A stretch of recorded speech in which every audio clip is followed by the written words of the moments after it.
Assalamualaikum warahmatullahi wabarakatuh. Salam sejahtera untuk kita semua. Salam Shalom, warahmatullahi Om Swastiastu, Namo Buddhaya, Salam Kebajikan. Yang terhormat, Direktur Penilaian Direktorat Jenderal Kekayaan Negara, Bapak Arik Haryono. Yang kami hormati, Sekretaris Direktorat Jenderal Kekayaan Negara atau yang mewakili. Yang kami hormati, Muhammad Syarif Hidayatullah selaku narasumber. Yang kami hormati, pejabat eselon di lingkungan Direktorat Jenderal Kekayaan Negara. Yang kami hormati, pejabat fungsional di lingkungan Direktorat Jenderal Kekayaan Negara. Dan yang kami banggakan, seluruh hadirin yang telah bergabung pada acara siang hari ini. Selamat siang dan selamat bergabung dalam acara Diksi KN, Diskusi Interaktif Karya Tulis dan Publikasi Kekayaan Negara episode 3 dengan tema Meningkatkan Minat Baca sebagai Konten Kreator. Mohon izin memperkenalkan diri, saya Syafira, yang lebih akrab disapa Aca, akan memandu acara pada siang hari ini. Hadirin yang berbahagia, puji syukur kita panjatkan kepada Tuhan Yang Maha Esa, karena berkat rahmat-Nya kita dapat hadir pada kegiatan siang hari ini dalam keadaan sehat. Oleh karena itu, mari kita berdoa menurut agama dan kepercayaan masing-masing. Semoga Tuhan senantiasa memberikan kelancaran pada kegiatan kita hari ini. Berdoa dimulai.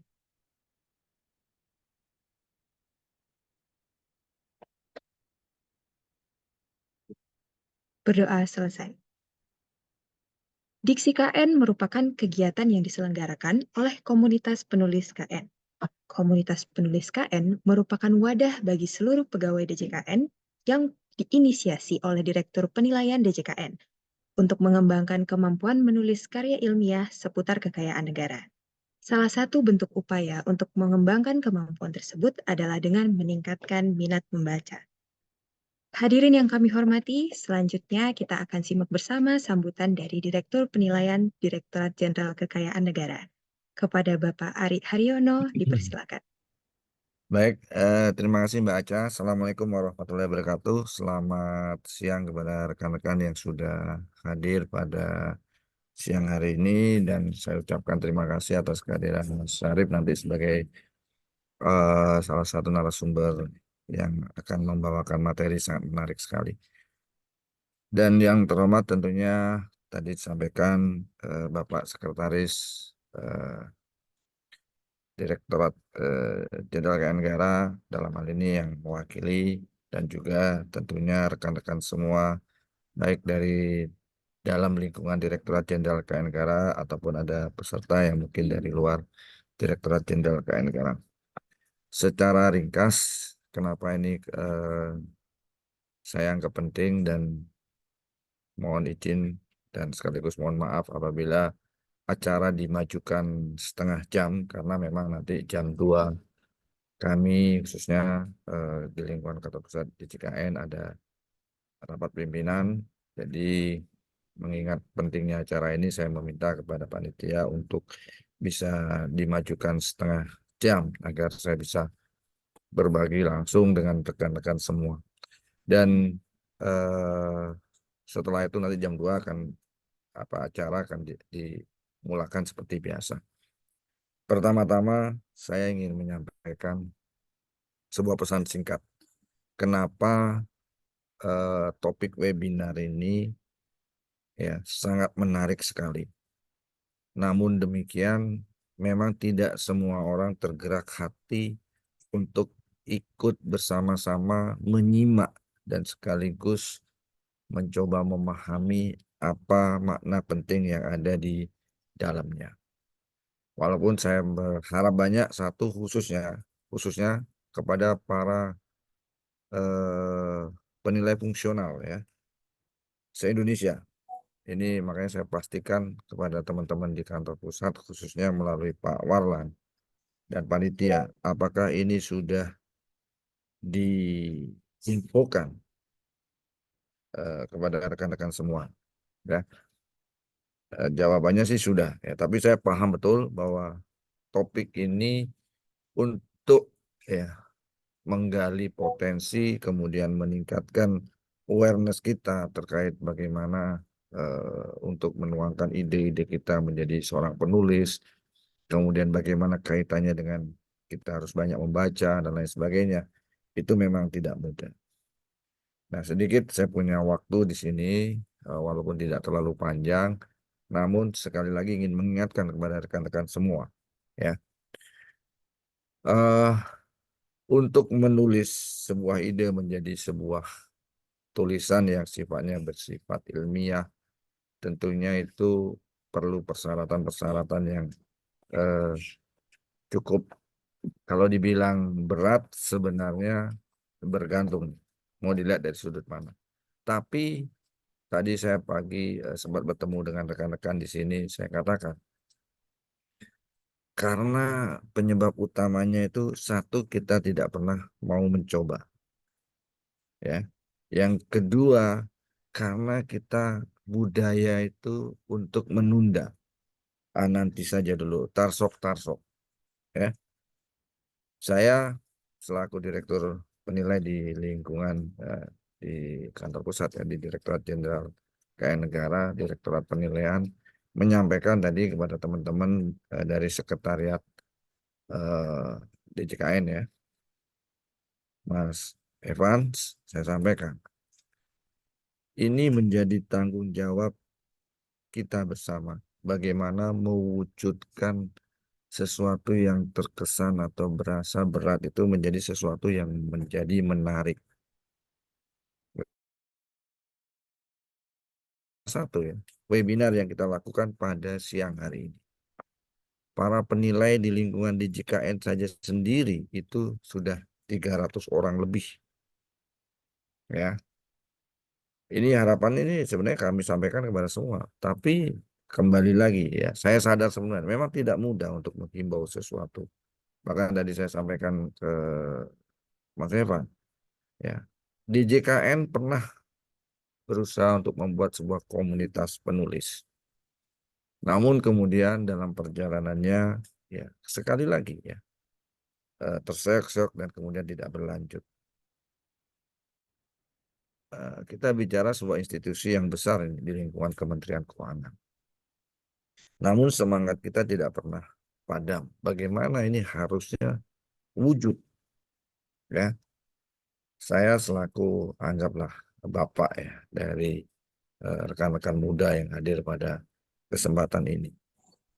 Harusnya ini dimulai dari awal. Maksud saya itu ya dari teman-teman yang baru masuk di lingkungan kerja, itu semangat ini harus dikembangkan sedemikian rupa. Saya sangat bersyukur setelah dapat informasi bahwa di DJKN ada rekan muda DJKN, ya, yang baru penempatan tahun lalu, yaitu Mas Syarif yang saat ini bertugas di Kanwil Papua, Papua Barat, Maluku, walaupun sekarang di Papua sudah beberapa berkembang provinsi baru, ya. Tadinya 34 sekarang menjadi 38. Namun yang membuat saya tertarik itu adalah bagaimana, ya, mengemas minat membaca itu menjadi sesuatu tidak hanya sebatas hobi, tidak saja itu. Ini yang ingin saya sampaikan di dalam forum kali ini, ya. Walaupun nanti saya katakan mungkin waktu saya maksimal aja tinggal 10 menit lagi di sini. Tapi sekali lagi mau mengingatkan, membaca itu kalau dijadikan beban memang berat, ya. Tapi membaca itu kalau dijadikan satu kebutuhan, itu akan menjadi satu hal yang luar biasa sekali. Saya tahu persis yang hadir di sini eh, beragam, ya. Memang bahkan yang saya katakan tadi mulai dari level yang memang masih ogah-ogahan sampai yang level kecanduan membaca, saya yakin ada di forum ini. Tapi setidaknya saya katakan tadi, himbauan ini hanya akan menyentuh hati orang-orang yang memang ingin maju. Itu yang harus kalau di stabilo itu ya supaya terlihat jelas itu hanya menyentuh hati orang-orang yang ingin maju. Jadi kalau orang-orang yang nggak ingin maju, yang maksudnya biasa-biasa saja dan lain sebagainya, atau misalkan kalau ingin pinter ya pinternya pinter sendiri, tapi tetap dia pasti ada minat bacanya tetap saya rasa. Karena untuk kita ketahui bersama ya, membaca itu adalah membuka jendela dunia. Jadi langsung ataupun tidak langsung, teman-teman itu pasti akan merasa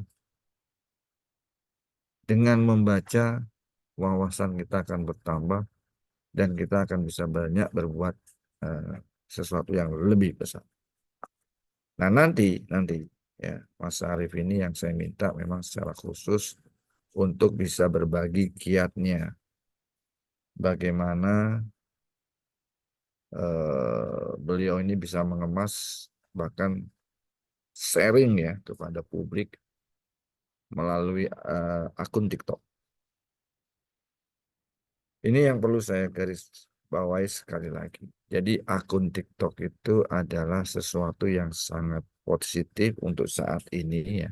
Berbeda dengan waktu di awal-awal yang lalu-lalu, mungkin teman-teman masih melihat perbedaan yang saat ini sudah sangat nyata sekali. Jadi secara garis besar saya katakan begini. Untuk bisa berbagi sesuatu yang bermanfaat, itu tentunya mempunyai daya tarik untuk orang lain.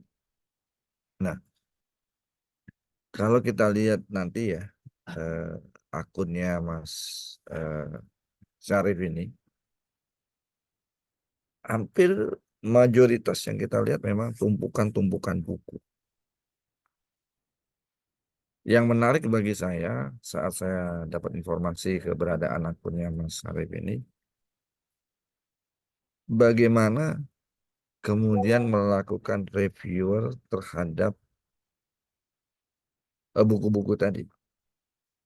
Nah, artinya secara garis besar, setidaknya minimal ya, kalau ditanya misalnya ada buku yang tadi baca, dia setidaknya sudah tahu secara gambaran garis besar buku ini apa. Nah, mari kita bertanya pada diri kita masing-masing saat ini.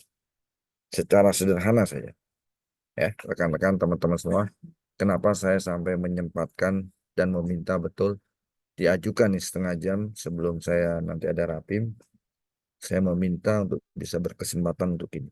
Ini mengingat saya yakin di sini saya adalah yang paling tua yang eh, hadir dalam ruang Zoom ini, hanya untuk meyakinkan kepada teman-teman.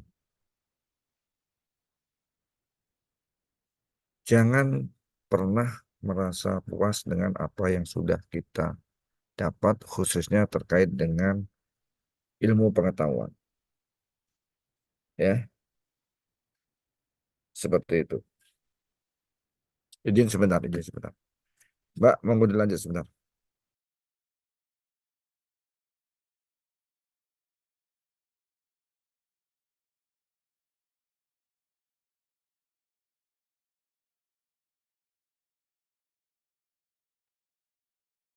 Baik, Pak. Mungkin Pak Arik sedang ada kesibukan lain. Terima kasih Pak Arik atas sambutan yang telah disampaikan. Kita lanjut saja. Acara selanjutnya adalah pemaparan materi yang akan disampaikan oleh narasumber kita yang luar biasa. Sebelum itu, izinkan saya untuk membacakan CV dari narasumber kita.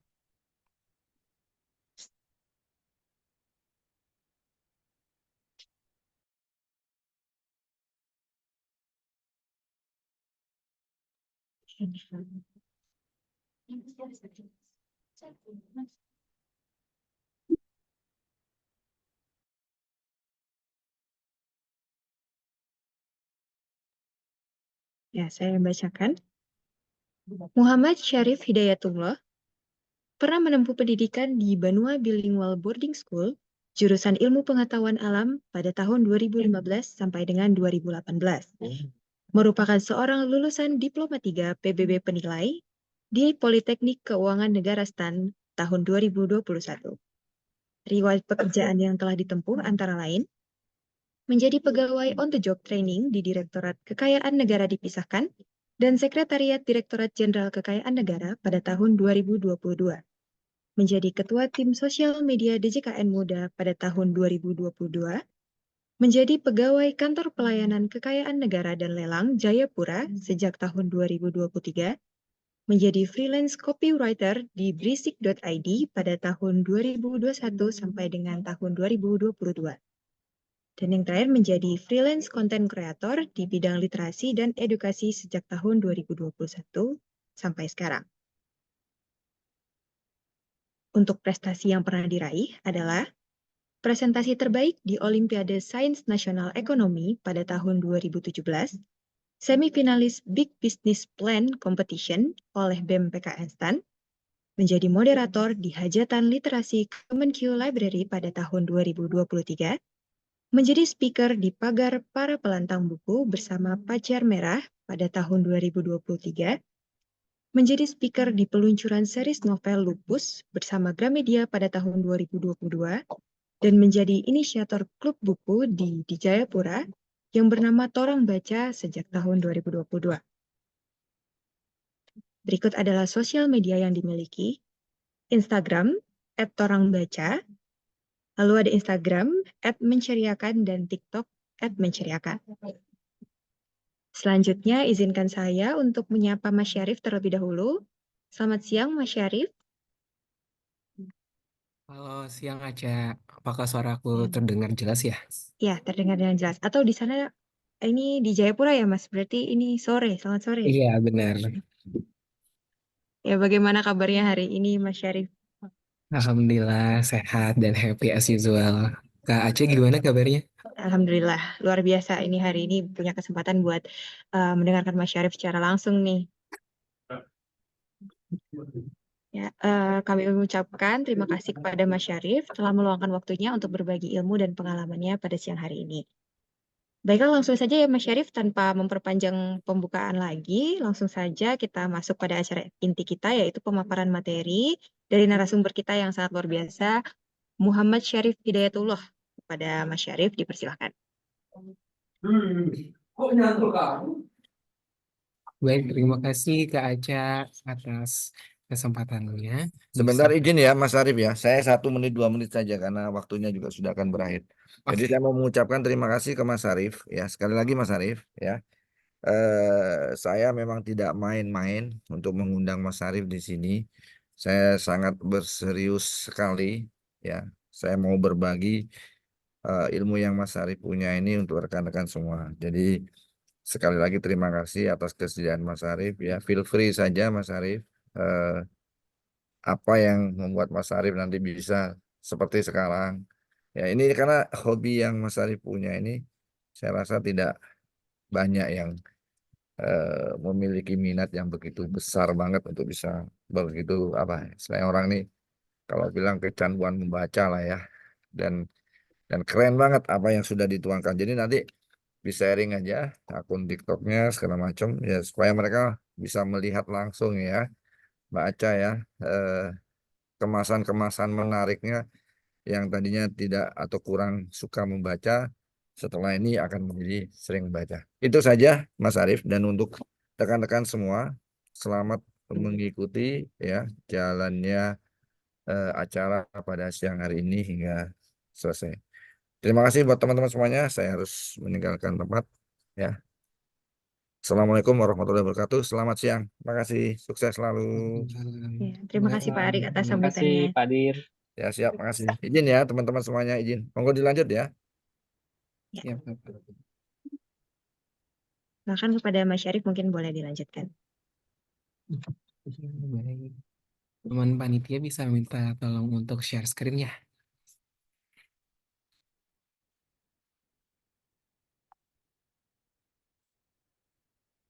Baik, Assalamualaikum warahmatullahi wabarakatuh. Shalom, Om Swastiastu, Namo Buddhaya, Salam Kebajikan. Selamat siang semua warga Barat dan sore untuk kawan seperjuangan di Timur.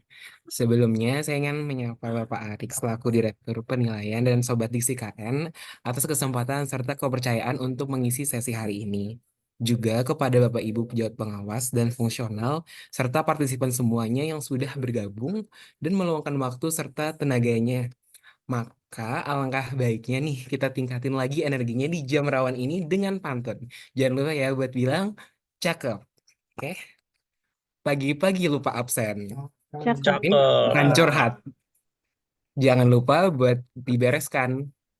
Artinya, Selamat datang ke acara Diksi KN. Semoga semuanya tercerahkan. Mantap. Nah, saya udah bisa banget nih merasakan antusiasme para sobat Diksi KN untuk mengikuti agenda menulis review buku sebagai content creator. Kita santai saja sharing tipis-tipis mengenai review buku sama dunia perkontenan. Selanjutnya, bisa slide selanjutnya. Sebelumnya, nah ya. Nah, sebelumnya kata orang mah tak kenal maka tak sayang. Kalau udah kenal ya jangan ditinggal dong. Izinkan saya menyampaikan sedikit hit background. Saya Syarif, seorang pelaksana di ujung timur Indonesia yang sedang bertugas di KPKL Jayapura, part-time content creator dan full-time change maker. Part selanjutnya.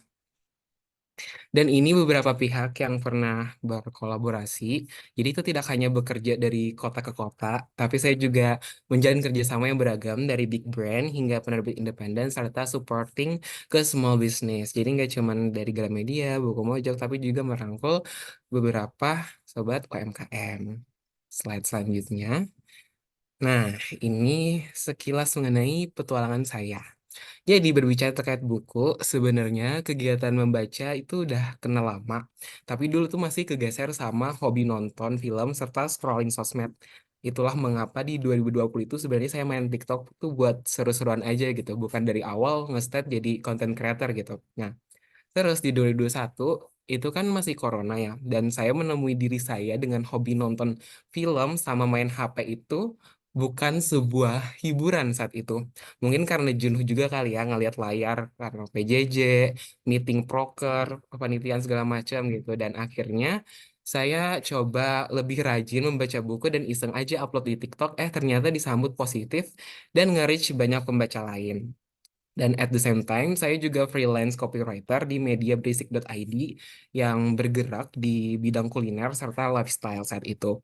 Dan untuk menunjang skill saya, ambil course copywriting.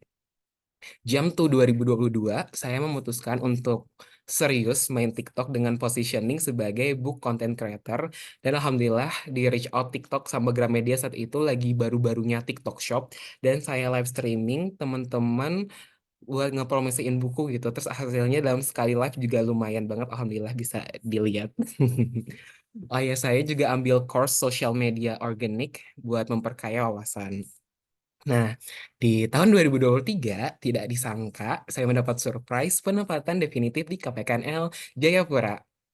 Tentunya banyak tantangan dan alih-alih keluar dari zona nyaman, saya berpikir bagaimana caranya memperluas zona nyaman. Jadi tuh sebenarnya tuh hal yang mirip, cuman mindsetnya beda dari keluar dari zona nyaman, mikirnya ke memperluas zona nyaman gitu. Jadi supaya saya itu tuh living, not surviving di sini gitu. Akhirnya di tengah mengembangkan akun TikTok, saya hingga 30.000 followers, alhamdulillah, dan 30 dan beberapa kerjasama, saya memberanikan diri untuk menginisiasi sebuah klub buku di Jayapura dengan banyaknya stigma orang kayak tingkat literasi rendah, terus kayak akses buku di sini susah dan juga di ujung Indonesia dan harga buku sangat lumayan mahal.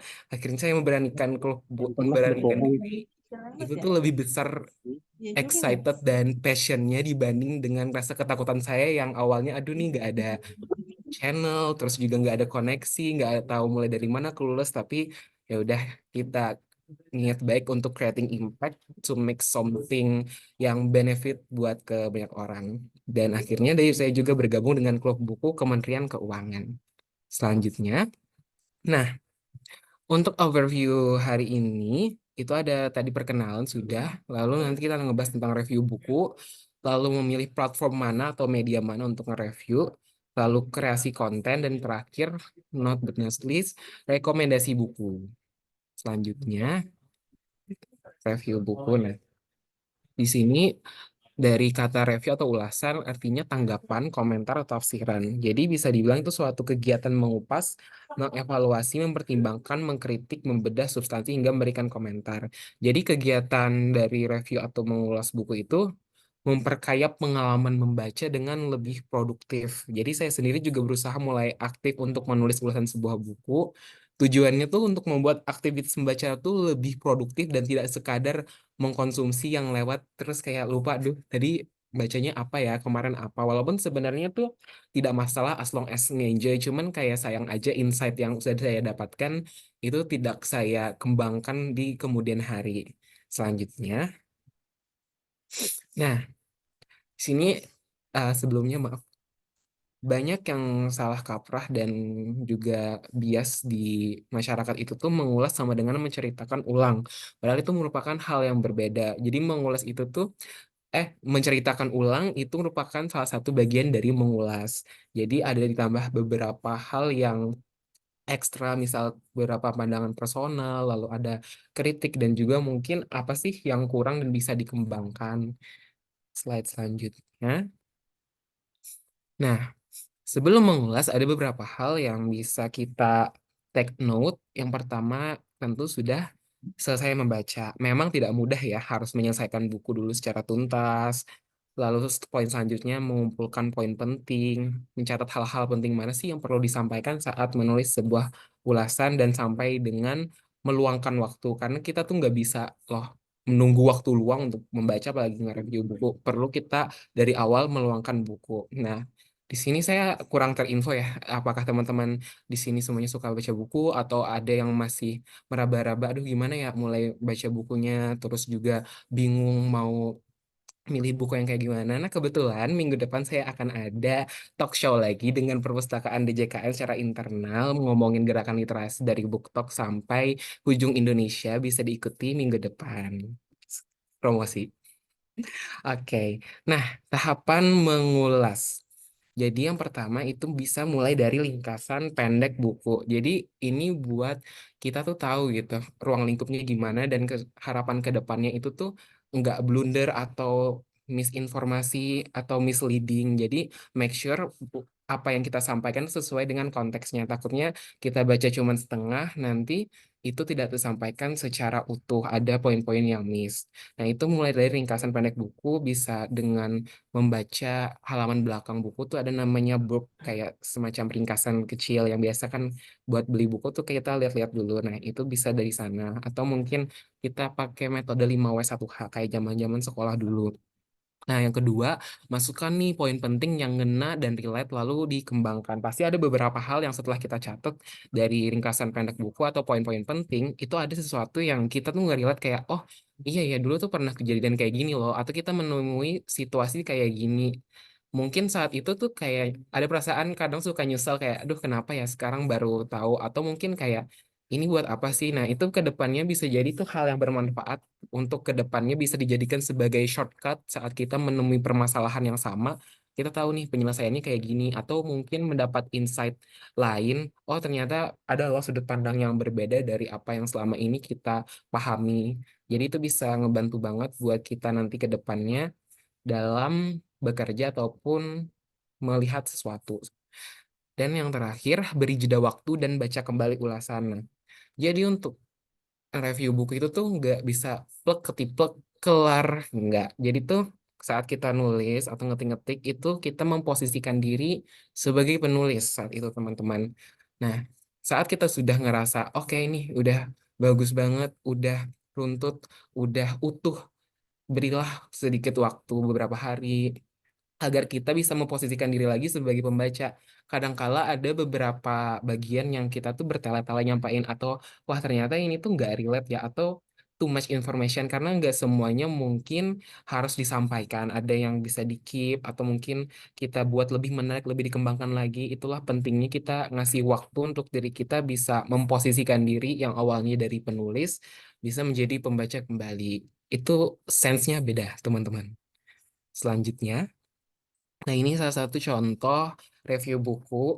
non-fiksi menjadi karya Kak Futami, salah satu role model saya di lulusan Harvard yang juga menginisiasi bijak memilih kemarin. Nah, di sini saya pertama memasukkan hook-nya yaitu quote yang menurut saya itu kayak powerful banget. Kemampuan berpikir kritis adalah kemerdekaan untuk berpikir sendiri. Jadi berangkat selain ini buku terbitan role model saya, idola saya juga penasaran gitu. Kok ada beberapa orang yang mereka tuh bisa punya critical thinkingnya tuh keren banget. Terus kayak saya menemui diri saya di kelas tuh nanya pertanyaan tuh kayak ecek-ecek yang basic. Sedangkan beberapa teman saya tuh bisa nanya tuh hal yang mind opening, yang wow banget, yang kayak udah one or more step from us gitu. Nah, kenapa sih bisa gitu? Di sini tuh saya tuangkan tuh. Kalian suka penasaran gak sih gimana cara pikir orang yang kritis, terutama merespon perubahan yang ada di sekitar? Atau sesimpel gini deh, kenapa ya orang-orang pada bisa dan berani melemparkan pertanyaan mind opening di kelas? Nah, di sini saya cerita bacaan ini adalah salah satu tools untuk membuka jalan ke arah sana. Lalu saya kasihlah sedikit ringkasan kumpulan proses diri yang disediakan secara sistematis dari cara melatih kemampuan berpikir kritis, memilih masalah, mengembalikan fokus, hingga sampai ke tahap pengambilan keputusan secara tepat. Jadi itu nggak yang terlalu bertele-tele, tapi saya make it personal gitu. Ada hal yang disampaikan secara personal, secara ringan, dan juga menarik. Jadi kayak santai aja.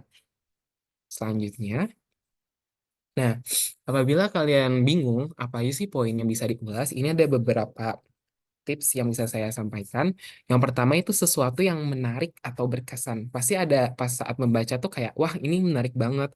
Atau mungkin dari awal tuh kalian beli karena penasaran. Nah, rasa penasaran itu tuh yang menarik di kita tuh yang kayak, aduh harus banget baca buku ini tuh kenapa. Misal kayak tadi saya baca yang itu karena, oh saya penasaran nih sama orang-orang yang berpikir kritis kayak gimana. Terus ada kalanya saya kayak hektik banget, nggak bisa bagi waktu, oh harus baca buku Make Time atau mungkin coba buku yang santai-santai fiksi, itu kenapa gitu. Nah, selanjutnya tuh pasti ada hal yang disukai atau tidak disetujui. Jadi tuh sebenarnya teman-teman nggak selalu kita harus setuju dengan apa yang ada di dalam buku itu. Kayak feel free aja, karena buku itu kan cerminan dari pola pikirnya penulis, bagaimana cara dia menghasilkan sastra, bagaimana cara dia menghasilkan idea, mengolahnya. Dan itu tuh tiap orang pasti punya experience-nya beda-beda. Kadang kala tuh ada beberapa buku yang kita tuh nggak relate karena tahu tuh orang punya privilege gitu. Misal tips dan trik membangun bisnis, tapi dari awal tuh dia udah background aja kuliah di Inggris tuh dengan beasiswa orang tua sendiri gitu. Yang udah mandiri kan kayak kita tuh seratnya beda dan juga privilege-nya beda. Dari situ tuh kayak Numi, oh kita ternyata tuh gak selalu harus setuju loh dengan isi buku, and it's okay. Terus yang selanjutnya kaitkan dengan pengalaman pribadi, ini tuh hal yang membedakan kita dengan reviewer buku yang lain. Pasti kan mereka juga nge-review buku sama. Nah, kenapa dengan banyaknya buku, maksudnya dengan buku yang sama itu kita bisa menghasilkan review buku yang berbeda-beda. Bisa jadi yang orang lain tuh menarik, ada juga poin di kita yang menarik ditemui oleh para pembaca lain. Nah, itu tuh sesuatu yang keren gak sih? Maksudnya kayak ini tuh kita dihadapkan dengan hidangan yang sama, tapi tiap orang tuh bisa jadi tuh merasakannya tuh beda-beda, experience-nya beda. Dan di situ tuh sebuah keunikan yang tiap reviewer buku itu membuat mereka tuh unik. Nah, kritik gaya penulisan bisa, apakah kalian merasa cocok atau mungkin merasa tidak nyaman dengan gaya penulisannya, atau mungkin yang tricky ini karena biasanya terjemahan sih. Kan kadang biasanya saat diterjemahkan dari Inggris ke Indonesia, apalagi buku fiksi, itu kadang suka nggak nyambung, itu feel free banget buat dikritik, that's okay. Dan yang selanjutnya itu target audience kayak, wah, kalian udah berhasil baca buku nih. Terus ini buku tuh cocok ini baca buat siapa ya? Apakah buat mereka yang sibuk kantoran 9 to 5, apakah buat mereka yang digital nomads, atau mungkin buat mereka yang single segala macam, itu tergantung. Dan itu tuh sebenarnya subjektif banget. Kalau teman-teman tahu, itu ada buku kan yang namanya tuh The Things You Can See Only When You Slow Down. Itu tuh buku dari Haemin Sunim. Itu tuh buku menurut aku bagus banget. Tapi ada temanku yang bilang itu tuh buku tuh nggak bagus. Karena aku kayak kaget gitu loh, karena banyak juga yang setuju nih pada tuh buku bagus, dan ternyata setelah aku compare dan diskusi sama temanku, itu buku tuh dibaca dengan kondisi kami yang berbeda-beda. Nah, aku baca itu tuh emang pas lagi hektik banget, kayak kerjaan masih adaptasi, terus juga kayak lagi terburu-buru, kayak banyak banget deadline yang aku tuh geprek gitu loh seperti itu. Nah, sedangkan temanku yang hidupnya tuh kayak udah slow, yang udah lempeng, yang happy happy aja nerima hidup tuh kayak ini tuh buku kayak nggak ngasih impact ke dia gitu loh. Dan ternyata tuh aku pelajari ya emang tuh buku ditunjukkannya untuk orang-orang yang mungkin lagi tertekan, yang mungkin saat itu nggak baik-baik aja. Jadi itu lebih impactful ke mereka dibanding mereka yang emang sudah state of mind-nya tuh udah stable kayak gitu. Jadi tuh satu buku tuh bisa jadi gak cocok di kamu karena waktunya memang gak sesuai, atau memang target audiensnya gak sesuai, atau mungkin gaya penulisannya dan banyak banget faktor yang lain. Jadi it's okay untuk perbedaan pendapat, bahkan untuk buku-buku yang menurut orang tuh ini bagus banget tapi bagi kamu enggak, ya itu semua keputusan kamu dan gak ada salah. Selanjutnya, manfaat mengulas buku. Nah, ini beberapa manfaat yang saya personal itu dapat. Yang pertama, meningkatkan daya ingat, apalagi kepada Gen Z yang attention span-nya tuh parah banget, yang kayak aduh tadi apa ya kayak mau ngambil apa ya, itu tuh kayak dengan adanya membaca secara aktif tuh bener-bener nambah nempel apa yang selama ini kita baca. Jadi tuh nggak yang cuman lewat doang, tapi tuh kayak oh iya ya dulu tuh pernah deh baca ini, terus keinget penyelesaiannya kayak gini-gini, terus kata quote-nya ini tuh kondisi kita kayak gini-gini loh. Jadi tuh meningkatkan daya ingat. Yang kedua, memperkaya kosakata. Jadi tuh beberapa kosakata ada yang kita tuh jarang banget dengarnya, tapi tuh ada beberapa orang yang bisa nyampein, terus juga kayak sopan banget masuk telinga, kayak wow, amazed banget pilihan katanya tuh bisa kaya gitu. Kadang suka amazed sama orang-orang kayak gitu, dan ternyata mereka kuncinya suka baca buku.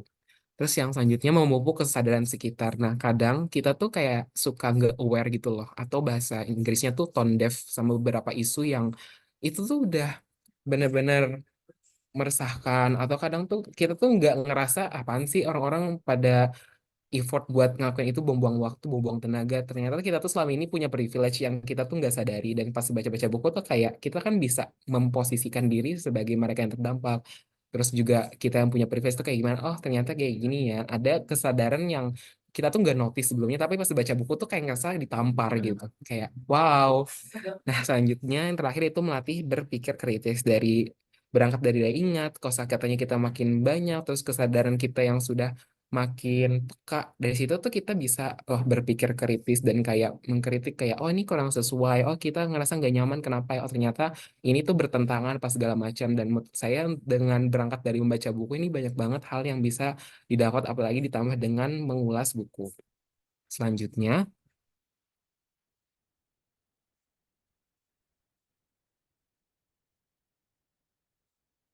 slide selanjutnya, Kak. Nah, setelah tadi review buku dan juga kita udah melihat manfaatnya, prosesnya. Nah, sekarang kita jump in nih, bagaimana kita menyalurkan idea kita dan juga kritik gagasan kita ke platform mana nih atau media mana nih selanjutnya. Nah, kalau ngomongin sosial media, itu per kuartal 3 2023 ada 4,9 billion people yang menggunakan sosial media. Jadi kan banyak banget. Terus tiap kuartalnya selalu menambah, year on year-nya juga, dan average daily time-nya mengalami pengurangan sedikit. Cuman untuk 2 jam 24 menit ini merupakan waktu yang lumayan ya rata-rata dalam sehari. Selanjutnya, nah dari situ berangkat ternyata pengguna sosial media dekat itu ya sama kita. Dan ini datanya ada pengguna YouTube, Facebook, Instagram, TikTok, dan ada lagi X ya. Nah, dari sini kita bisa lihat ternyata banyak banget orang-orang yang menggunakan sosial media, terutama yang audiovisual kayak TikTok, YouTube. Nah, apalagi ngelihat yang drastis banget sekitar 67% year on year change-nya. Jadi bisa dibilang sekarang tuh TikTok tuh rising star-nya sosial media gitu. Apalagi bagi kita Gen Z dan juga beberapa milenial awal tuh bener-bener yang apa-apa TikTok, apa-apa TikTok. Misal kayak kita mau ke kafe nih nongkrong, atau mungkin kayak mau nonton film, pasti tuh most likely kita Gen Z ngebuka TikTok, somehow di compare dengan nge-googling. Jadi tuh kayak ada sedikit shifting atau perpindahan yang mana tuh sosial media tuh gak cuman TikTok tuh nggak cuma sekadar sosial media, tapi bisa jadi search engine sekarang di situ. Dan bahkan kan sekarang konten-konten dari TikTok tuh bisa kesebar gitu loh di Instagram, di YouTube, dan juga di X. Nah, apalagi tuh sekarang tuh dengan fiturnya yang videonya pendek, yang lain juga ikut-ikutan kan, kayak Instagram ada Reel, terus YouTube juga ada YouTube Short. Jadi tuh supaya masing-masing sosial media tuh bisa bertahan, mereka harus making innovation dong. Dan salah satunya tuh sekarang tuh bisa dijadikan kiblat tuh TikTok dari sana. Selanjutnya, nah ini beberapa platform yang saya gunakan untuk review buku, ada Instagram, Twitter, atau sekarang tuh X, dan juga TikTok. Tentunya setiap sosial media atau platform itu melakukan pendekatan berbeda ya. Misal kayak di X itu lebih menekankan ke teks. Terus juga di Instagram itu lebih ke visual. Dan ini sebenarnya yang sangat amat tricky itu di TikTok karena banyak banget hal yang di-combine kayak audio, visual, bagaimana kita bisa ngehook orang di 3 atau 5 detik pertama. Nah, dan walaupun ini semua tuh kelihatannya berbeda, tapi mereka berangkat di satu hal yang sama, yaitu dari review buku yang otomatis kan dari scripting dulu ya, dari cara kita mengetik atau menulis. Jadi kuncinya tuh di sana dari kita nge-review buku, terus bagaimana nyesuaiinnya tuh gampang, tinggal mirroring aja dari misal konten as long as scriptnya udah jadi, tinggal disesuaikan. Oh, buat di X itu ada karakter maksimal nih segini-segini. Terus di Instagram juga harus dihemat-hemat kan karena menekankannya ke visual, terus penggunaan emot juga penting. Terus di TikTok juga bagaimana cara kita membuat script itu tuh talkative, menarik, interaktif gitu. Selanjutnya, nah karena saya sangat fokusnya ke TikTok dan komitnya lebih ke TikTok, jadi saya akan mencoba membedah lebih di TikTok. Nah, mungkin sebagian besar dari Bapak Ibu dan partisipan semua di sini udah familiar dan mungkin sering banget ya buka TikTok, dan itu tuh bisa dibilang random ya. Awalnya bisa jadi ada tentang traveling, terus juga tentang kuliner atau juga entertainment, dan itu tuh FYP apa yang muncul tuh kadang adalah sesuatu yang kita suka lihat atau kayak kita tuh sering omongin tiba-tiba muncul gitu. Nah, itu adalah salah satu keajaiban TikTok. Selanjutnya, nah, di sini akan dibahas tentang fitur umum TikTok. Itu ada FYP, TikTok Live, dan juga TikTok Shop. Next. Nah, FYP atau For Your Page adalah halaman yang dipersonalisasi dan muncul saat pengguna pertama kali buka TikTok. Itu tuh FYP itu terbentuk karena minat kita, perilaku, pola pengguna. Jadi video apa sih yang sering kita lihat, misal kayak kucing. Ntar tiba-tiba videonya tentang kucing lagi. Kalau kalian suka baca buku, ntar buku-buku, toko buku yang terkait dengan buku. Dan itu tidak ada rumus pasti, konten kita selalu ada di FYP. Tapi konsistensi adalah kunci dari algoritma. Jadi sebenarnya tuh untuk membuat sebuah konten tuh kita agak susah sih kalau pengen itu tuh konten ini mau hit selalu FYP, FYP, FYP. Selalu memaknai FYP itu bonus gitu loh. Jadi yang muncul mungkin apa sih konten yang baik itu, apakah selalu FYP yang selalu viral atau mungkin as long as itu bermanfaat, itu nanti akan kita bahas selanjutnya. Tapi yang perlu diingat adalah FYP itu tidak selamanya top notch-nya. Next. Nah, ini TikTok Live. Mungkin ini adalah fitur yang sangat amat sensasional ya. Setiap orang yang berumur 18 plus dan memiliki pengikut 1.000 lebih dapat menggunakan fitur TikTok Live. Jadi nggak semua orang dapat fitur TikTok Live. Ada persyaratannya, berumur 18 dan juga pengikut minimal 1.000. Nah, uniknya, TikTok Live ini tuh penonton bisa berinteraksi secara langsung dengan kreator dan ada monetisasi atau bisa menghasilkan uang. Jadi kayak ada mawar, satu koin nasi uduk, planet singa, satu koin TikTok itu dihargai Rp200. Jadi kan kayak sering banget tuh kayak ngasih gift, coba ngasih singa atau paus. Nah, itu tuh selain buat berinteraksi dengan para content creator, itu juga menghasilkan feedback berupa benefit ke creator itu, menghasilkan uang yang bisa dimonetisasi. Jadi itu kayak bener-bener game changing banget ini TikTok Live. Next. Nah, ada TikTok Shop. Ini adalah sebuah cara baru untuk mendorong penjualan dengan sistem video atau siaran langsung. Jadi tuh ada kombinasi TikTok Live, terus ada juga nih TikTok Shop. Jadi tuh dua combo yang bener-bener ngerubah haluan dan mengubah cara orang tuh jualan gitu ya. Selama ini tuh orang kayak oh ngelihat katalog atau enggak scrolling-scrolling. Cuman tuh dengan adanya interaksi itu tuh orang-orang tuh lebih kepancing gitu, lebih wow, yang lebih kayak wah, gue harus dapat nih produk gitu. Apalagi tuh kadang strategi TikTok Shop tuh most likely tuh mereka live di jam-jam rawan kayak jam 10, jam 1, jam 12 malam. Yang saat itu kita overthinking kayak ada tendensi untuk impulsif buying gitu. Kita kayak beli, wah kita harus beli nih malam-malam check out. Terus kayak pagi-pagi lah, iya kok beli ini gitu secara tidak sadar. Padahal itu tuh salah satu strategi mereka untuk menjalankan TikTok Shop di mana itu tuh adalah prime time kita. Next. Nah, kita masuk ke kreasi konten. Bagaimana sih cara bikin konten yang menarik? Apakah sosial viral, FYP? Akan kita bahas di sini. Next. Nah, ini framework yang saya gunakan. Ada 4 step. Yang pertama planning, create, distribute, dan juga analysis. Kan kita bahas satu-satu. Nah, yang pertama itu plan. Kata Mbak Taylor Swift, if you fail to plan, you plan to fail. Jadi tuh saat kita tuh nggak bisa gagal untuk nge-planning sesuatu, berarti kita tuh udah nge-planning diri kita tuh buat gagal gitu. Jadi planning tuh sepenting itu. Nah, untuk membuat konten itu ada namanya content plan. Jadi bisa dibilang kalendernya gitu lah. Bagaimana kapan aja nih kita mau upload, kalian bisa komit berapa hari sih. Nah, untuk saya pribadi, dulu awalnya upload tiap hari. Tapi karena kesibukan, karena dan juga tusi segala macam, akhirnya kayak ya udah saya turunin lah intensitasnya karena lagi pula quality over quantity gitu. Akhirnya saya bisa komit dari Selasa, Rabu, Kamis, Jumat, Sabtu, Minggu, Senin, Selasa libur. Dan ini kontennya juga bisa diversifikasi, nggak cuma tentang buku. Kadang tuh nggak harus tentang review kan, kayak rada bosan juga. Saya coba beranikan diri, bisa ya nggak ya explore untuk kayak toko buku sekalian lagi perjalanan kemana tuh nemu toko buku, bahkan saya yang jauh-jauh ke Jayapura ternyata juga ketemu toko buku independen. Itu tuh kayak sesuatu yang wow, nemu hidden gem gitu loh, kayak di ujung timur yang mana tuh buku di sini teman-teman selisihnya 50.000 kalau beli di Gramedia antara harga Pulau Jawa dan harga di Papua gitu. Tuh kayak aduh pedih banget liatnya, tapi itulah warna-warni kehidupan.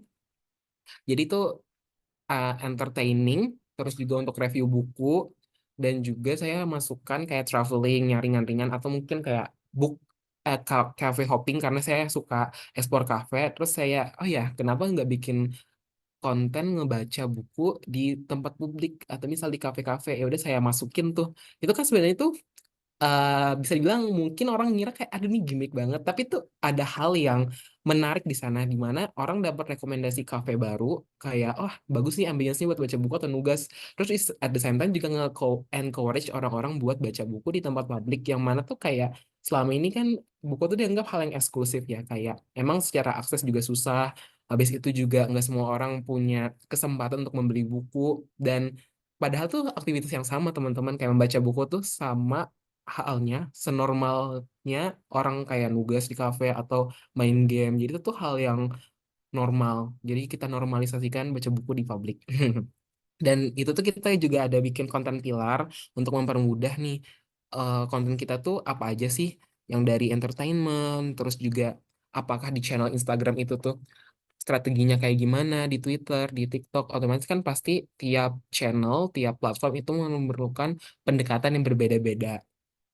Nah, setelah planning udah mantep nih kita mau desain apa aja nanti buat diproduksi kontennya, diposting. Nah, baru kita create. Itu bagaimana cara kita meramu konten-konten dan idea kita itu dalam sebuah video atau sebuah tweet, sebuah postingan, dan bagaimana cara kita itu tuh bisa merealisasikannya. So, it's not about the ideas, it's about creating the ideas. Jadi tuh nggak harus yang perfeksionis yang gimana, yang penting muncullah ide itu tuh secara konkretnya kayak gimana eksekusinya. Terus yang ketiga distribute, itu setelah kontennya jadi kita upload, tergantung bisa di TikTok, di Instagram, di X, tergantung kalian nyamannya di mana, sukanya di mana, yang ngerasa kayak wah ini aku banget di sosial media gitu, di mana kalian itu tuh align atau resonate dengan sosial media tersebut. Dan yang terakhir analysis. Jadi analysis di sini tuh sangat amat penting, kayak ngelihat seberapa impactful sih konten yang pernah kita buat, apakah itu mendorong insight kita, mendorong followers kita naik, atau mungkin konten kita FYP segala macam. Tapi tetap hal yang harus diingat adalah konten yang baik itu tuh nggak harus yang FYP yang harus viral gitu, karena itu kalau mau kasarnya tuh untung-untungan sih sebenarnya, kita nggak bisa nge-maintain seorang, apalagi algoritma TikTok kan juga punya keunikannya sendiri dan nggak punya rumus khususnya kayak gimana. Jadi anggap saja untuk kontennya itu FYP adalah sebuah bonus. Selanjutnya, nah tadi kan kita ngomongin yang kayak FYP harus apakah viral, Pak, kontennya harus wow banget. Jadi apa sih konten yang baik itu? Next, konten yang baik itu berangkat dari kategori umumnya apa, pesona spesifiknya apa, dan terciptalah konten yang baik. Next, nah misal untuk kasus saya, itu kan kategori umumnya masuk ke edukasi ya, untuk review-review buku. Nah, pesona spesifiknya apa sih? Yang kayak Syarif menceriakan itu tuh apa sih? Yang membedain dia dengan konten kreator edukasi edukasi lain. Oh, ternyata dia suka nge-review buku nih. Oh, dia suka kunjungan ke toko buku dan dibawakan secara seru. Karena saya ngelihat itu tuh kayak masih jarang gitu. Orang kan kayak review buku tuh kadang suka rada kaku, suka yang kayak wah, serius banget. Tapi itu bisa loh kita ngebawainnya kayak seseru kita, se-excited kita ngomongin film, se-excited kita ngomongin kejadian kita yang kemarin, kekonyolan kita. Tapi itu dalam bentuk cerita gitu. Kayak kita cerita kayak sama temen aja. Sesimpel itu. Dan jadilah konten yang baik. Nah, keuntungannya apa sih dari bikin konten itu tuh?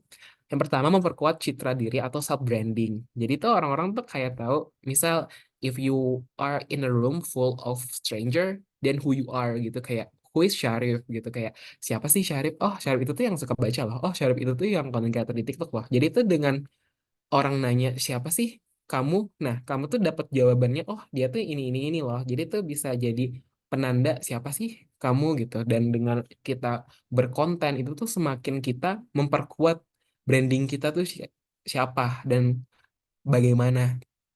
Terus yang kedua tuh memperluas relasi. Jadi sebenarnya bikin konten itu nggak melulu loh teman-teman untuk jadi sebuah superstar kayak influencer, TikToker, enggak.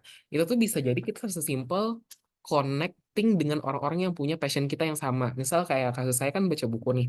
Nah, karena saya tuh suka baca buku, otomatis tuh nge-attack orang-orang yang juga sama suka baca buku. Karena somehow secara pribadi tuh saya mengalami kesulitan nemu orang-orang yang suka baca buku di real life. Kayak di online kan gampang ya, tapi itu pasti beda lah kan, diskusi dan juga berinteraksi di real life dan juga di sosial media tuh hal yang kayak beda banget. Dan sesusah itu nyari teman buat diskusi buku, gak segampang orang yang buat diskusi film, game, atau isu-isu. Nah, akhirnya pas saya bikinlah sebuah gerakan atau komunitas orang baca di Jayapura, itu kita berhasil lah menghimpun orang-orang yang suka baca. Dan saya itu sebenarnya udah kayak ke-intriguing karena ini kita kan ada Gramedia loh di Jayapura. Terus kok otomatis ada kan orang-orang yang suka baca buku. Maksudnya ada demand nih, otomatis ada supply-nya kan di sini. Udah ada supply-nya, otomatis ada demand. Sorry, ada supply berarti ada demand. Nah, ada toko buku berarti ada minat orang yang suka baca buku. Tapi bagaimanakah saya mendapatkan dan bertemu dengan orang itu? Bisa sih nanya kayak langsung di Gramedia, suka baca ya. Tapi kan kayak agak gimana gitu, awkward banget. Akhirnya dengan membuat wadah aman dan nyaman buat para pembaca berkumpul tuh kayak seru banget. Jadi saat membaca buku itu tuh udah seneng, dan saat kita tuh bisa ngomongin buku itu tuh senengnya tuh berkali lipat bertambah ganda gitu loh. Sebuah kesenangan yang wow, kalian harus coba. Terus yang ketiga menjalin kerjasama. Nah, jadi ada banyak banget benefitnya kayak misal kerjasama bareng brand, terus juga mendapat komisi terkait. Jadi itu juga sangat amat menguntungkan bagi kalian yang pengen dapat buku gratis gimana ya, karena harga buku mahal nih. Oh, ternyata bisa loh kita di reach out sama para penerbit segala macam kayak gitu. Next. Nah, tantangan. Apa sih tantangan dari bikin konten itu? Yang pertama pasti manajemen waktu ya. Karena yang tadi kita tuh harus meluangkan waktu, nggak bisa nunggu waktu luang buat berkarya gitu tuh susah banget. Walaupun ada, pasti kita kayak nunda-nunda kayak nunggu kapan sih perfect time. When we already know the perfect time doesn't come gitu. Kita tuh nggak bisa nunggu kapan sih perfect time. Kita harus membikin waktu itu sendiri dengan manajemen waktu. Dan itu tuh kembali lagi ke kalian seberapa rela dan seberapa bisa kalian komitmen untuk meluangkan waktu. Jadi ini bisa dilakukan dengan ngaudit dulu waktu-waktu kalian, kayak ngeliat nih schedule kalian di seminggu atau sebulan ke belakang, terus kayak lihat wah kapan nih free-nya, misal kayak sesimpel baca buku nih, saya kayak lihat oh ada nih kayak unwind session di mana itu tuh saya nge-slowing down kayak habis kerja itu dari jam 6 sore dimatiin HP-nya sampai jam 7 itu ada waktu 1 jam bisa dipakai buat baca buku atau bikin konten, atau mungkin kalian bisa juga jam 9 jam 10 atau mungkin kayak sebelum berangkat kantor atau ngantor lebih cepat biar bisa baca buku atau bikin review, itu bisa disesuaikan dengan cara kalian deng- dengan cara kalian ngeaudit waktu, bisa dilihat oh kapan nih free-nya. Nah, terus yang kedua pasti tekanan. Ada tekanan di mana kayak orang tuh kayak kenal gitu kan sama kita, jadi kayak naruh ekspektasinya tinggi ke kita seolah-olah wah nih expert banget, padahal itu tuh kayak di satu sisi hal yang positif ya, memicu kita kayak oh kita dipercaya ini sama orang, terus kita bisa memproduksi konten yang akan lebih baik, tapi itu satu sisi kita kayak ngerasa tertekan harus seolah-olah bikin sesuatu yang wow yang perfect. Tapi itu balik lagi kita harus ingat lagi tujuan awal kita di awal, kayak oh iya kan aku bikin content creator ini tuh freelance juga, nggak yang harus full time, terus juga bukan kerjaan utama, dan tujuan utamanya adalah untuk menyalurkan hobi dan minat gitu kan, jadi something useful yang bisa kita bisa berbagi kesenangan kita dan connect ke orang-orang yang punya passion yang sama gitu. Dan selanjutnya adalah konten flop. Ini pasti hal yang sangat menjengkelkan ya, kayak kita tuh udah bikin konten bagus-bagus, kita udah kayak ini konten bagus banget cuy, kita udah well prepare, kita udah tag kontennya segala macam, dan ternyata tuh flop atau kayak viewersnya dikit, ngedrop dibanding konten-konten sebelumnya, and that's okay karena yang penting tuh kalian udah bikin kontennya itu loh, prosesnya itu yang kayak gimana, yang awalnya di kepala terus kalian bikin, kalian ramu, dan kalian bisa sampaikan itu dengan style kalian, itu udah komplit gitu. Sisanya ya itu kayak viewers, kayak like, komen, share, itu tuh hal yang bonus gitu, bukan tujuan utama. Jadi tuh kita tuh nggak bisa bergantung dengan hal-hal yang itu tuh eksternal di kita kan. Kita nggak bisa ngendaliin berapa banyak viewers, dan bahkan tuh kayak ada beberapa momen di mana saya menemui ini video vlog banget, padahal kayak udah tag bukunya juga bagus, tapi ternyata beberapa bulan kemudian tuh konten tuh nge-up gitu somehow. Jadi itu kayak yang awalnya viewersnya cuma 1.000 2.000, tiba-tiba pas tinggal 2 bulan kayak lihat komen kan kayak ke up nih, konten lama pas dilihat lah udah 50.000 viewers gitu. Jadi tuh saya selalu berpegang konten yang baik akan menjangkau audiens yang tepat di waktu yang tepat. Jadi tuh kayak nggak ada sih konten yang sia-sia gitu. Pasti ada aja cara dia TikTok itu ngedeliver ke orang dengan waktu yang kita tuh gak nyangka. Oh ternyata kontennya up di beberapa bulan kemudian atau mungkin di hari yang sama kalau nya hoki gitu kan. Kayak TikTok works in magical way, so just made it, create it. Kayak yang penting kalian sudah berkarya dan berhasil tuh ngeluarin ide yang selama ini terjebak di pikiran kalian, tapi kalian sudah berhasil mengeluarkan dan bikin sesuatu yang bermanfaat. Itu menurut aku udah wow banget sih, kayak congrats. Selanjutnya, nah terus kayak ini kan sebenarnya mau dibilang hustle job juga enggak, lebih kayak ngelakuin hal yang disenangin kan. Terus apa sih dampaknya ke pekerjaan kita, terutama kita sebagai PNS nih? Saya kan kayak takutnya ada stigma kayak ngapain sih baca ini, buang-buang waktu, apalagi buku fiksi gitu kan kadang biasanya kan, atau berkonten kayak gitu. Kita udah capek loh 8 to 5 kerja, terus kayak ngeluangin waktu buat apa sih? Nah, hal yang pertama yang saya temui adalah tuh mengoptimalkan produktivitas. Jadi tuh dengan banyaknya kesibukan, itu tuh saya bener-bener aware dengan waktu saya, kayak kapan sih waktu saya dan tenaga saya itu tuh diluangkan itu untuk konten itu, kapan, terus juga untuk kerja itu tuh yang awalnya kayak mut-mutan itu harus mau gak mau tuh dari jam segini-segini tuh harus kelar, atau enggak saya nggak bisa loh ngelanjutin to-do list selanjutnya. Jadi itu tuh ngaruh itu untuk mengoptimalkan produktivitas saya. Jadi bener-bener yang tugas saya yang kayak yang penting ini saya kelarin sesuai mood dulu, dan nunggu mood tuh nggak bisa, kayak bener-bener ngelatih diri buat disiplin, buat stick into that goal, yang mana oke kita harus kelarin nih konten hari ini juga, bagaimana caranya, ya udah kita harus bener-bener kerja efisien satu satu gitu. Terus yang kedua, membuka kesempatan baru. Nah, dan itu tuh saya awalnya jujur ngira kayak nih dunia perbukuan tuh kayak, dan dunia PNS tuh kayak sesuatu yang dunia yang berbeda gitu, nggak ada crossingnya di mana, nggak ada intersectionnya gimana.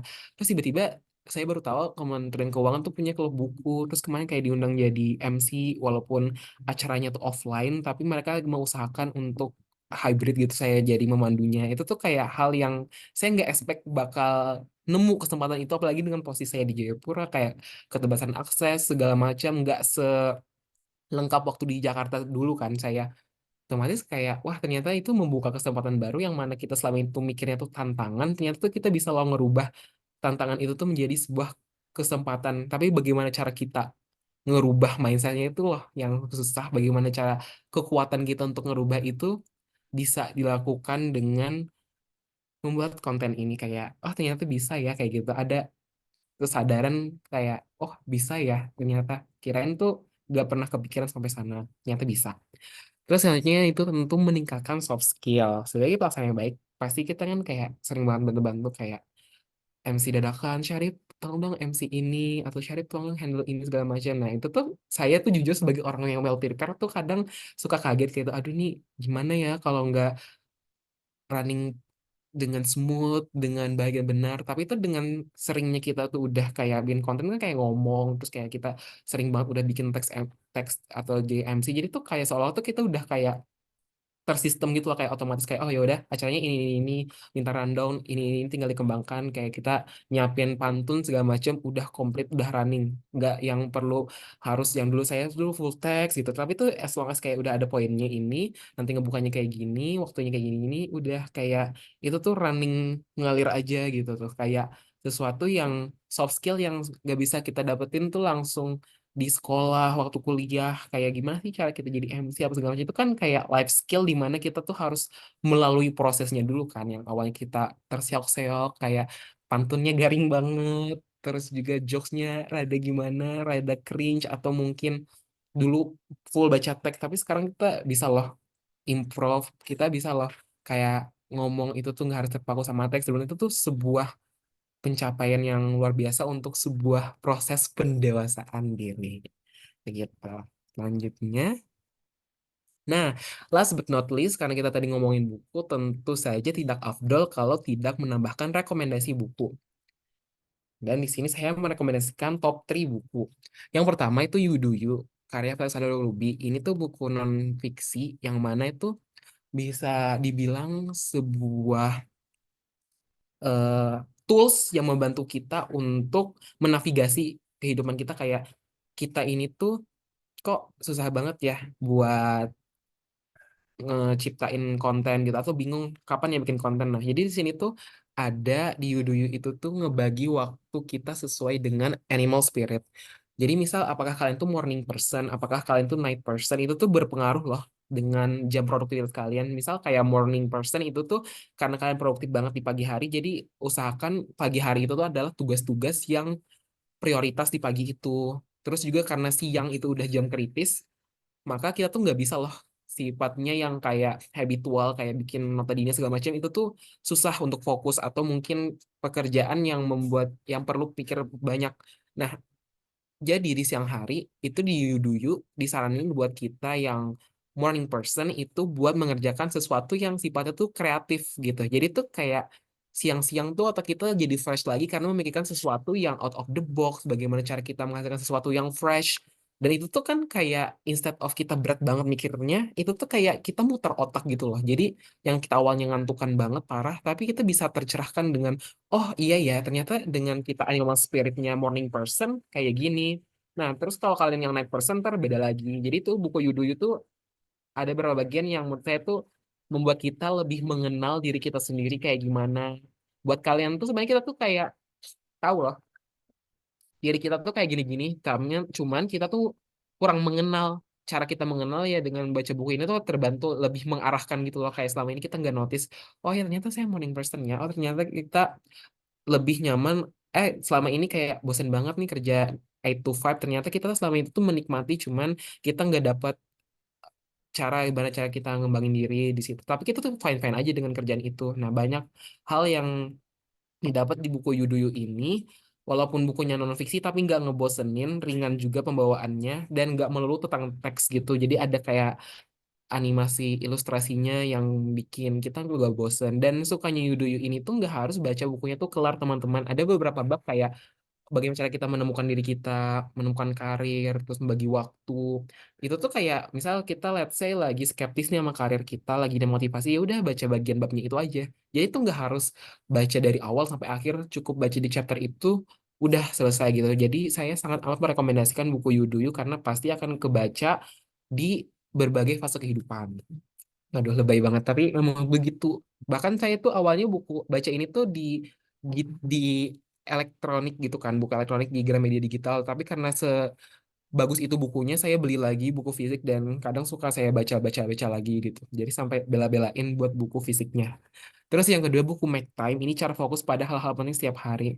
Jadi ini buku untuk bagi waktu, meluangkan waktu, dan dia tuh instead of one size fits all solution, dia tuh kayak resep buku gitu loh, resep kayak bagaimana cara membagi waktu, membagi fokus, membagi energi, terus bagaimana cara kita memprioritaskan hal itu tuh banyak dibahas dan pendekatannya tuh beda-beda. Jadi menurut saya untuk buku non-fiksi ini sebuah gebrakan yang bagus karena selama itu buku non-fiksi itu tuh kayak mereka cuman set satu solusi udah ini loh. Menurut saya itu kayak mempertimbangkan aspek manusia yang sangat unik, yang sangat beragam, yang sangat diverse. Itu tuh perlu pendekatan yang lebih luas. Misalnya kayak time management. Itu kan luas banget sebenarnya dan tiap orang punya pendekatan berbeda-beda. Nah, di buku Make Time ini tuh mereka bisa ngerangkul banyak orang dengan banyak metode gitu loh. Jadi menurut saya itu kayak ini buku yang sangat amat game changing dan dengan ngelihat background si penulisnya ini tuh mereka dulu kerja di Silicon Valley kayak satu di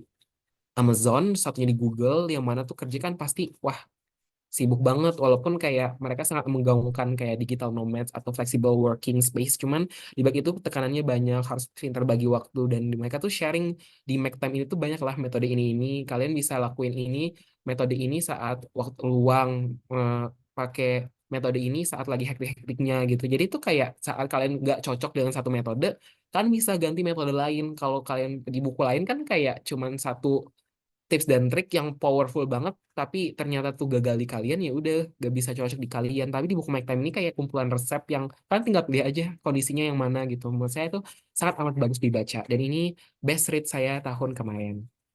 Terus selanjutnya tuh Big Magic karya Elizabeth Gilbert yang mana ini autor dari Eat Pray Love. Kalau kalian nonton filmnya dan juga baca novelnya itu bagus banget.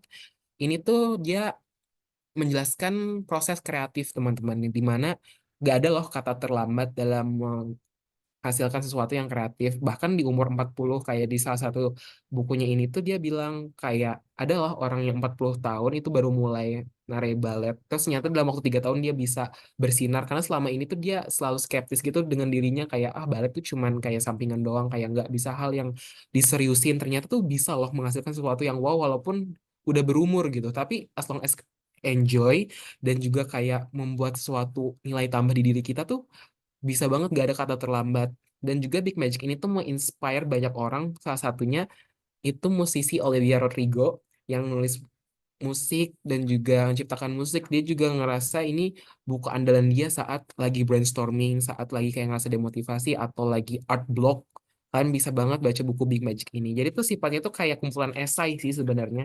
Terus dia juga nge-relate sama experience orang-orang kayak gini. Jadi tuh Big Magic ini tuh kayak ngebuka wawasan, mind opening gitu. Kayak, oh ternyata tuh bisa kayak gini-gini ya. Ternyata ada ya orang kayak gitu.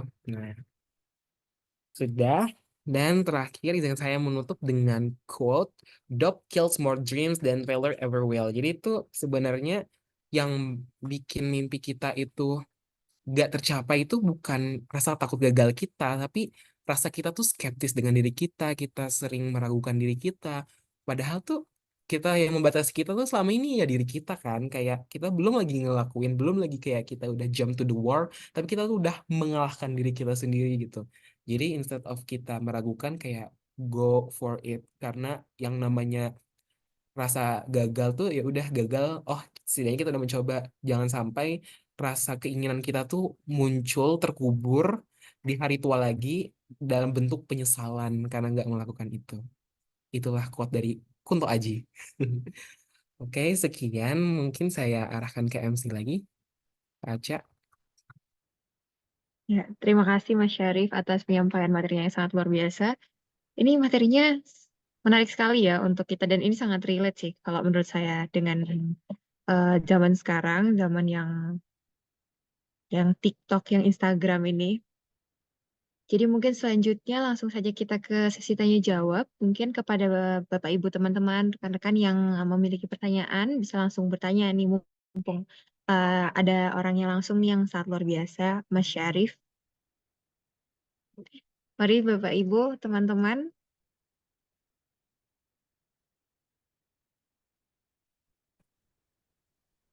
Izin Mbak, boleh tanya Mbak? Oh iya, boleh Pak. Ya ini saya pakai pakai laptop aja Pak Direktur nih. Oh iya, Ya, ya silakan. ini sangat menarik ini Mas Syarif. Saya luar biasa nih, salut nih sama Mas Syarif. Ya di sela-sela kesibukannya masih bisa menyempatkan waktu nih untuk membuat sesuatu yang menurut saya ini nggak gampang ini. Tahapnya tuh prosesnya cukup panjang loh itu.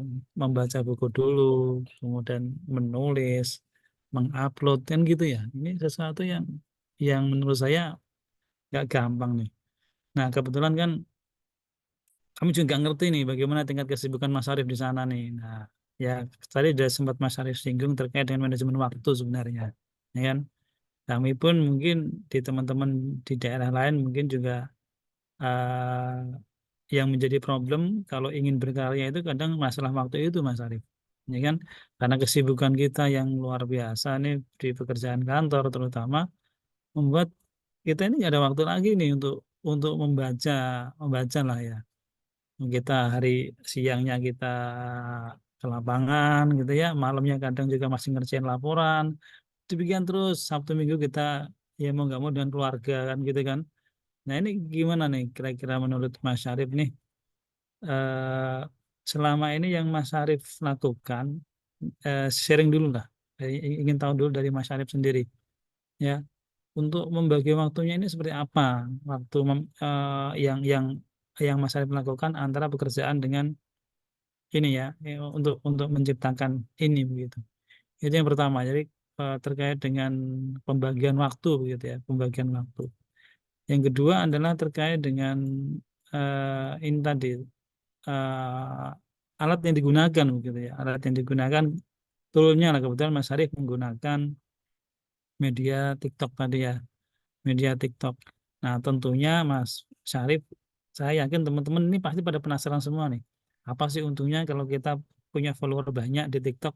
Ini kan karena orang itu beda-beda motivasinya Mas Arif. Ada yang pengen eksistensi kan ya. Ada yang pengen ngapain nggak kalau nggak menghasilkan TikTok ngapain saya capek-capek bikin TikTok kalau nggak menghasilkan. Ada yang kayak gitu juga kan gitu kan. Ada juga yang model bikin TikTok itu untuk dokumentasi kan ada ya.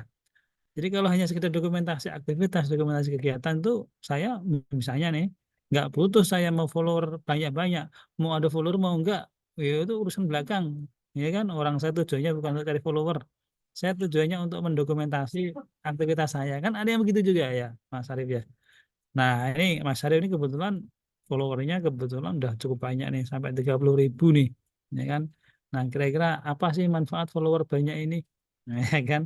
Nanti bisa biar teman-teman yang lain juga semangat nih, ya kan. Oh ternyata kalau follower banyak ini seperti ini teman manfaatnya, untungnya ini ya. Gitu mungkin Mas Arif sementara. Terima kasih Mas Arif.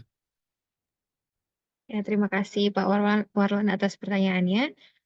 Gimana Mas Syarif bisa langsung dijawab aja. Yang tadi yang pertama terkait gimana pengalaman dari Mas Syarif sendiri tentang membagi waktu bekerja yang biasanya kita sibuk ini di pekerjaan dan waktu membacanya. Terus yang kedua itu manfaat followers banyak di TikTok itu apa sih?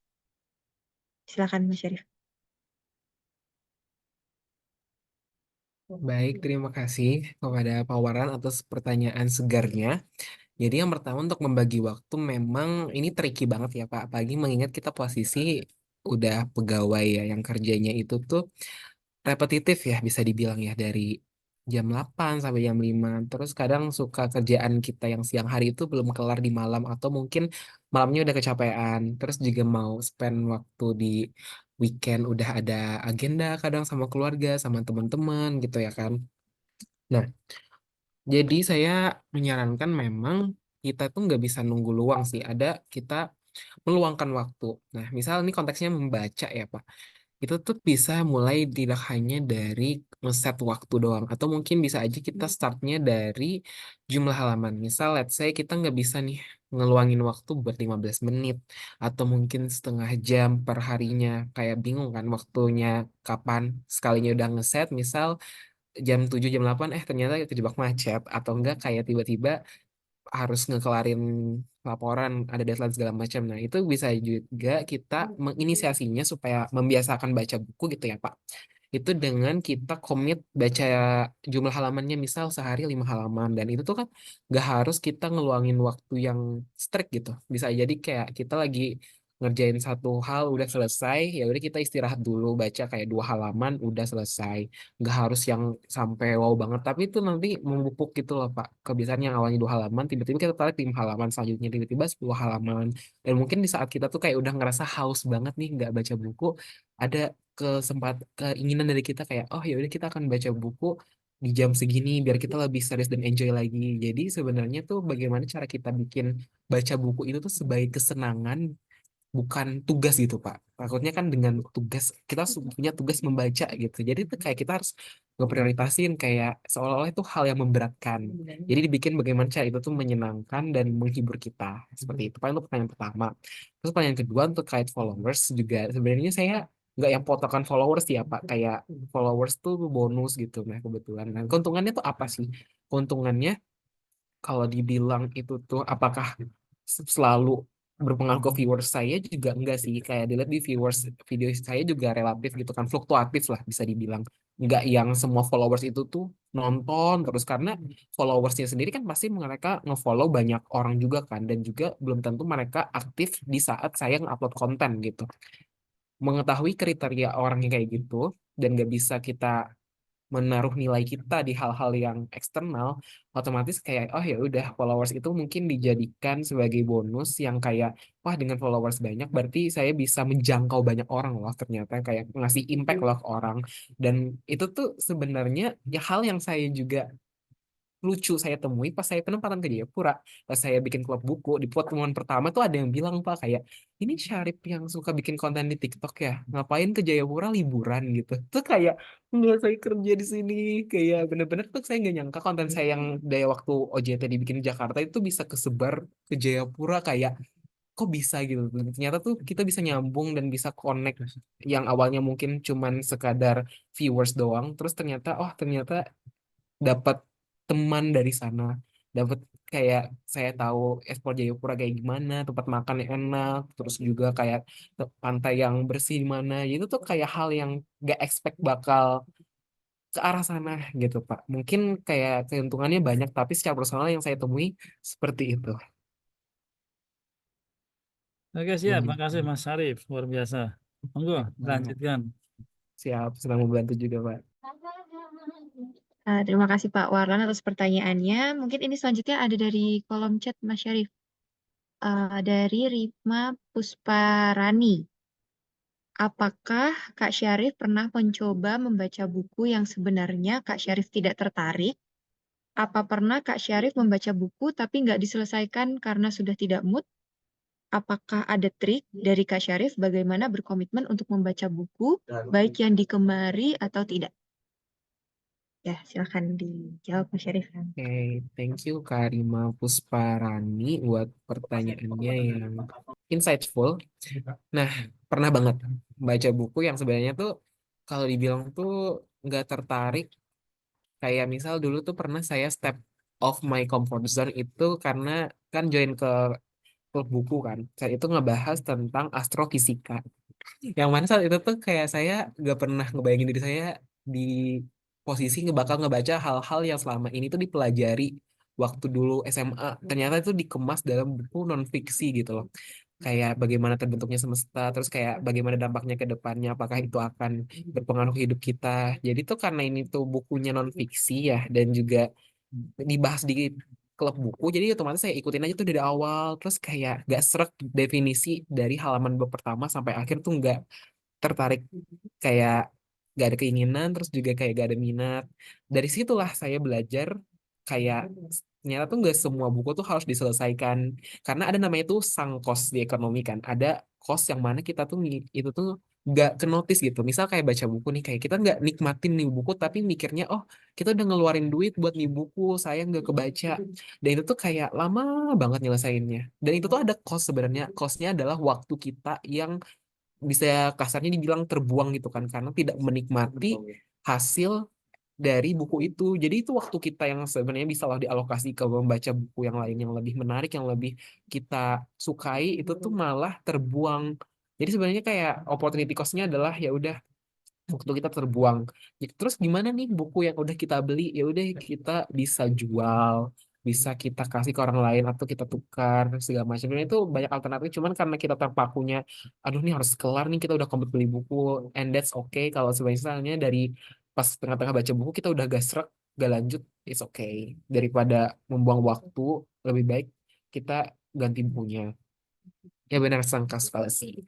Nah, terus, apakah ada trik Kak Syarif bagaimana berkomitmen untuk membaca buku baik yang digemari atau tidak? Nah, sebenarnya ini juga tricky ya. Kalau digemari pasti udah kita selalu baca terus gitu kan, kayak mau kayak udah malam banget nih, udah jam 1 malam tapi kayak ini babnya ramai banget jadi kayak baca. Nah, tapi bagaimana buku yang kita tidak gemari? Ya udah kayak kita tinggalkan, sesimpel itu sih sebenarnya. Atau misal kayak saya juga di satu sisi kan pengen expand my comfort zone kan, kayak untuk memperluas zona nyaman nih. Jadi biasanya suka ikut tuh klub buku terus ngebahas genre-genre yang gak kepikir. Jadi tuh cara triknya sebenarnya itu tuh bisa kita baca reviewnya dulu, kayak lihat review-review orang bagus apa enggak. Nah, kalau bukunya itu tuh bahasa Inggris, itu enaknya di Kindle atau Google Playbook tuh ada fitur review. Jadi kita bisa ngebaca sampelnya gitu loh untuk 15 halaman pertama. Nah, dari 15 halaman pertama tuh kan tertarik gak?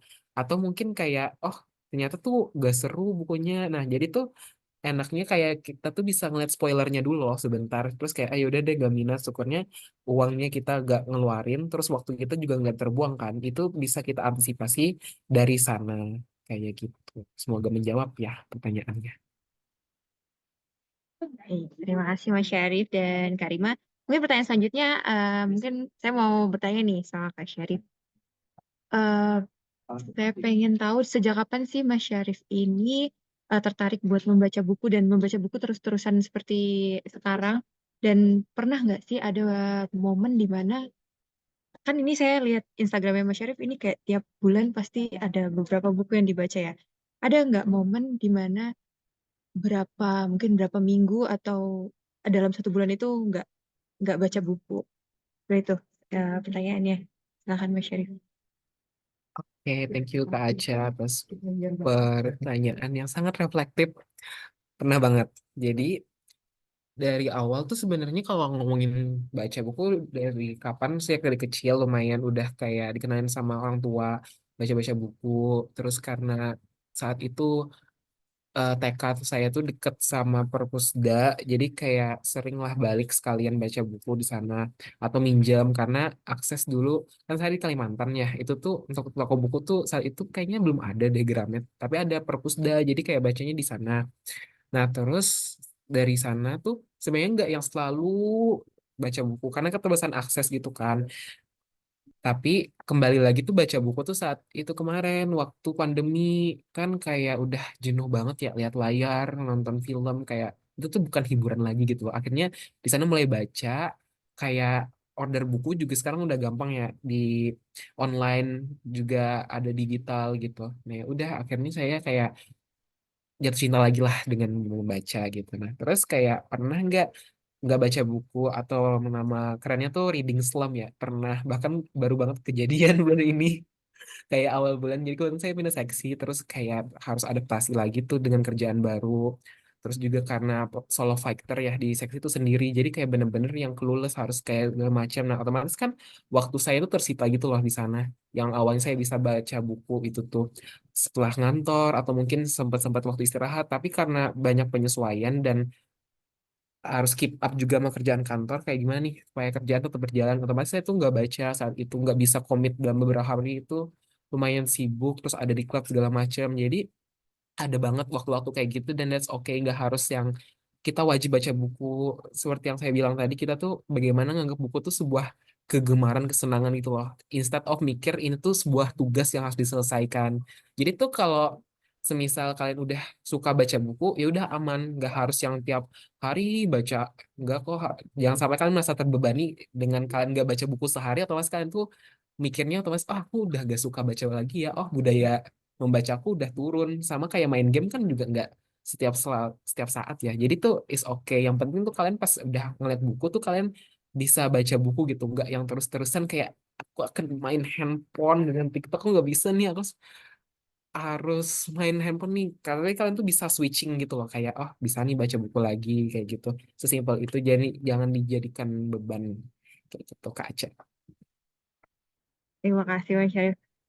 Karena emang kadang itu gimana ya, susah ya untuk membangun keinginan untuk membaca itu. Iya.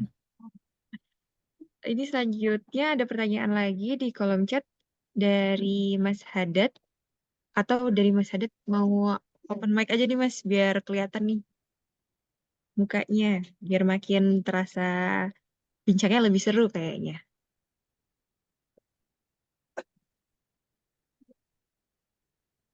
Gimana Mas Haddad, bisa open mic aja nggak?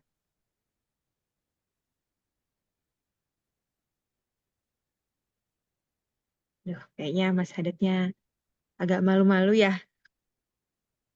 Oh nih, Mas Haddadnya udah dipin ini. Ayo.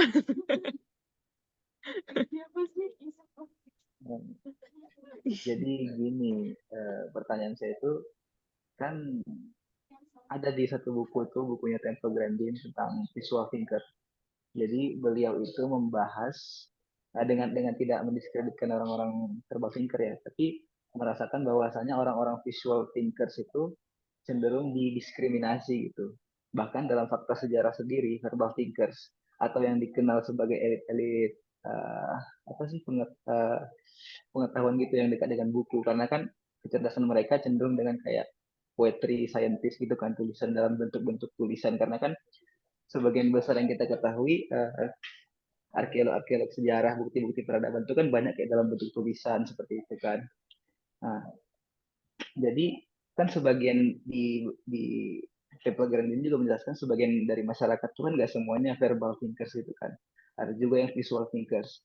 Nah, gimana supaya minat baca ini juga bisa eh, terminati juga dengan para spatial visualizer atau object visualizer tuh, para visual thinker itu seperti itu.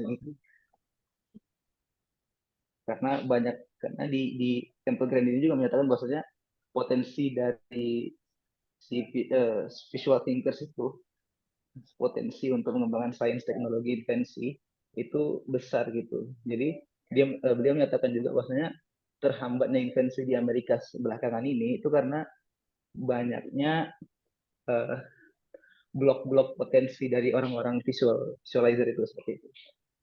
Jadi gimana cara meningkatkan minat baca dari orang-orang dengan kecerdasan visual ini gitu. Terima kasih. Pertanyaannya Mas Haddad ini ya, rasanya saya agak berat banget gitu. Tapi sebenarnya intinya pertanyaannya ini ya Mas, berarti gimana caranya orang yang visual thinkers ini meningkatkan minat membacanya ya? Silakan. Ya, silakan Mas Syarif. Bisa dijawab Mas Syarif.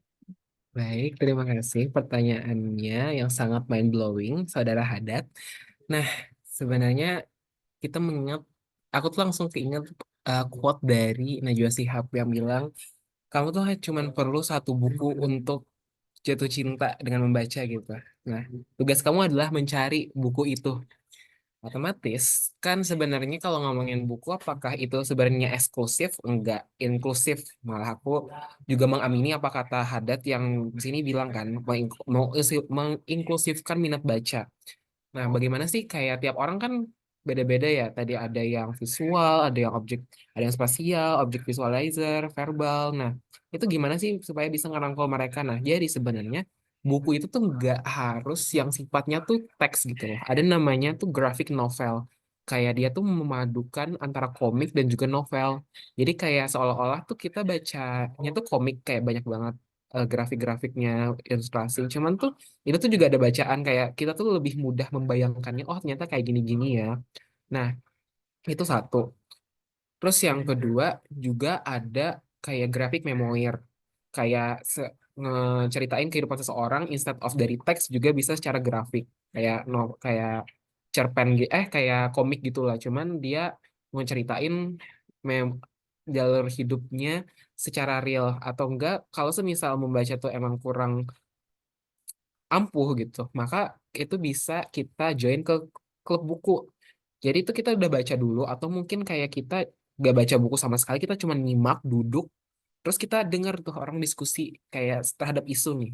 Walaupun kita sebenarnya nggak baca bukunya ya, kita ikut melihat, mengobservasi flow-nya kayak gimana, terus kita kayak ngasih perspektif kayak gini loh. Oh, terus yang orang lain karena udah baca kan dia bilang di buku ini tuh kayak gini gini gini loh cara pikirnya atau enggak ada hal-hal yang miss di sini-sini loh. Terus kita tuh kayak oh iya kayak tertarik lah dari sana kayak pemahaman kita selama ini tuh yang let's say kita dapatnya secara visual atau spasial itu tuh kayak oh ternyata ada hal yang kumis ya pasti kita tuh kayak keintrigu gitu nggak sih kayak masa sih kayak apa sih yang miss gitu akhirnya kita kayak punya hasrat untuk membaca walaupun cuman beberapa chapter terkait yang kita kurang setuju atau kita kira miss jadi tuh nggak harus minat baca itu tuh yang minat yang plok buat baca gitu loh kita tuh bisa membangunnya dengan lewat diskusi lewat kayak dengerin orang cerita dengerin setelah melihat reviewnya atau mungkin kita ke alternatif tadi kayak buku-buku yang sifatnya grafik novel atau mungkin juga ada namanya audiobook tuh kayak buku yang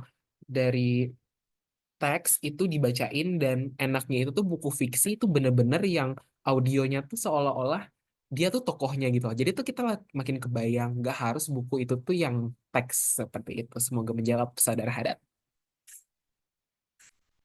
Ya, gimana Mas Sadat? Puas dengan jawabannya? Siap, mantap jawaban. Terima kasih. Nah, terima kasih ya Mas Sadat dan Mas Syarif. Pertanyaan selanjutnya dari Bayu Kurnianto, KPKN Lahat. Mungkin kayak Mas Sadat lagi, Mas Bayu ini boleh open mic aja nih Mas.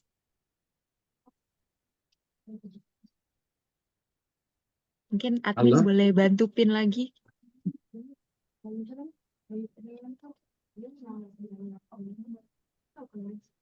Silakan Mas Bayu, tadi udah sempat ada suaranya. halo, izin Mas, Ya, silakan. izin bertanya Mas Arif. Saya itu kan sebenarnya hobi baca novel-novel fiksi lah. Jadi saya itu, Izin, Mas, ini ke mute. nah, cuman kalau baca itu lama, Mas, lama. Tapi saya itu benar-benar menikmati alur cerita sampai saya itu merasa saya itu benar-benar masuk ke dalam cerita itu. Nah, apakah itu tuh suatu kelemahan? Karena saya pastinya lama selesai membaca itu. Tapi efek positifnya saya benar-benar menikmati. Nah, kalau itu memang kelemahan, apakah ada cara untuk memperbaikinya? Jadi saya bisa membacanya lebih cepat, namun tetap bisa menikmati dengan kualitas yang sama. Begitu, Mas. Terima kasih, Mas. Nah, terima kasih Mas Bayu pertanyaannya. Tadi mungkin langsung dijawab sama Syarif aja, tadi agak singkat ya pertanyaannya. Oke, terima kasih Mas Bayu atas pertanyaan yang sangat membuka pikiran kita. Nah, apakah dengan kita jadi slow reader itu kelemahan? Sebenarnya enggak. Jadi ada slow reader, ada fast reader, ada emang orang-orang yang membaca tuh cepet banget kayak mereka tuh bisa langsung nangkep encer gitu otaknya. Dan ada juga beberapa orang yang harus slow dulu, harus nikmatin. Bahkan harus yang suasananya kondusif gitu, nggak bisa yang lagi berantakan, yang lagi rame banget. Dan itu tuh nggak apa-apa sebenarnya Mas Bayu. Kayak as long as Mas menikmati dan bisa menangkap apa yang ada di bukunya nggak apa-apa. Dan jangan ngerasa terintimidasi, mungkin tuh intimidasi ya, kayak lihat orang-orang kayak wah dia udah bacanya bisa 5 bisa 6 tapi itu balik lagi ya tiap orang punya kesibukan masing-masing nggak bisa disamain bahkan kita yang sama-sama satu seksi pun kadang beban kerjanya tuh beda-beda gitu terus kitanya juga punya kesibukan nggak cuman kerja ada hal personal terus juga kerjaan yang harus dibawa pulang, pas segala macam banyak kesibukan. Nah, dengan walaupun kita tuh kayak lama banget, let's say sebulan cuma dapat satu buku atau mungkin 2 bulan satu buku tuh nggak apa-apa sih Mas. Kayak setidaknya kita ada keinginan untuk membaca dan bisa menikmati itu sebuah anugerah yang bisa dibilang nggak semua orang loh bisa menikmati baca buku tuh dengan senyaman itu. Jadi berbahagialah. Baik Mas, makasih Mas. Ya, terima kasih Mas Bayu pertanyaannya. Saya relate banget nih sama pertanyaannya Mas Bayu. Saya tuh kalau baca tuh emang agak lama, kayak dipantengin gitu satu halaman itu bisa berapa menit sendiri itu. Tapi memang begitu caranya. Karena kalau misalnya saya biasanya bacanya cepat, malah jadi nggak nangkep apa maksud dari cerita tersebut. Ya, lanjut aja ke pertanyaan selanjutnya dari Kak Cindy. Kak Cindy boleh langsung open mic aja, Kak. Ya, halo. Izin udah kedengeran suaranya? Udah Kak Cindy. Oh iya. Izin bertanya Mas Syarif. Menurut Mas Syarif sendiri nih, aku udah nyampein pertanyaan juga sih di chat. Mungkin nih agak sama ya dengan tadi pertanyaan dari Pak Bayu.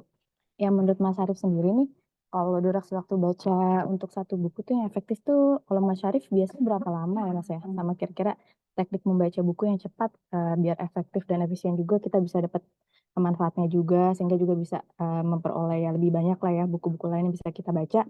Itu gimana Mas tekniknya? Kemudian kalau Mas Syarif sendiri nih, mungkin aku nggak tahu nih tadi kelewat apa enggak ya dari ceritanya Mas Syarif itu kalau biasa mungkin per bulan ada target baca buku berapa gitu nggak sih Mas? Mungkin bisa di-sharing. Itu Mas Syarif, Mbak Tasya ya untuk pertanyaannya. Terima kasih. Ya, terima kasih Kak Cindy atas pertanyaannya. Boleh langsung dijawab aja Mas Syarif. Oke, terima kasih Kak Cindy atas pertanyaan yang eksploratif.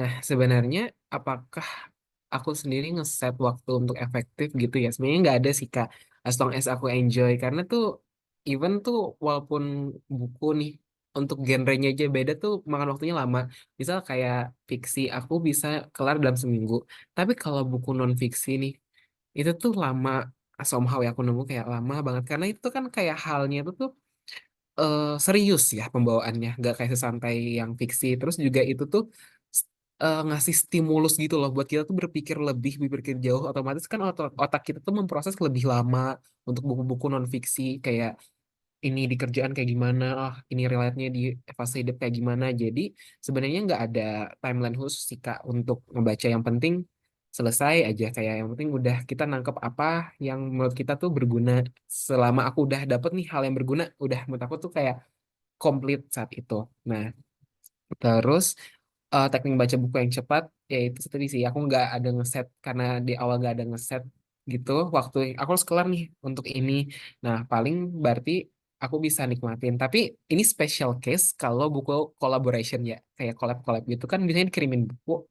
Terus mereka kan ada waktu saat promosi nih, itu kan tricky banget ya kayak Kak, nanti minta tolong ya posting tanggal 25, kakaknya kita mau serentak nih. Nah, di situ tuh kayak ada sebuah dilema sih kayak dimana kita tuh nikmatin buku tapi satu sisi karena ini kontrak ya karena dengan kolaborasi dengan brand gitu otomatis kayak ya udah aku harus ngeprioritasin jadi kayak aku ngeset waktu tuh minimal setengah jam biasanya per hari buat baca buku tapi semisal apakah aku bisa ngejar target dalam let's say 2 minggu lagi tanggal 25 nih aku udah selesai baca bukunya dulu dong habis itu baru kuramu aku bikin sebuah konten video itu apakah kelar otomatis aku biasanya estimate dalam 14 hari tuh let's say 10 hari lah aku harus kelar nih baca buku ini bagaimana caranya itu bisa aku ngeset halamannya dulu lihat oh halamannya segini nih aku coba baca dulu aku cepet gak tapi kalau ternyata cepet otomatis kan aku enjoy ya nah bisa tuh tapi kalau bukunya berat dan perlu taking time aku biasanya ngeset halaman sih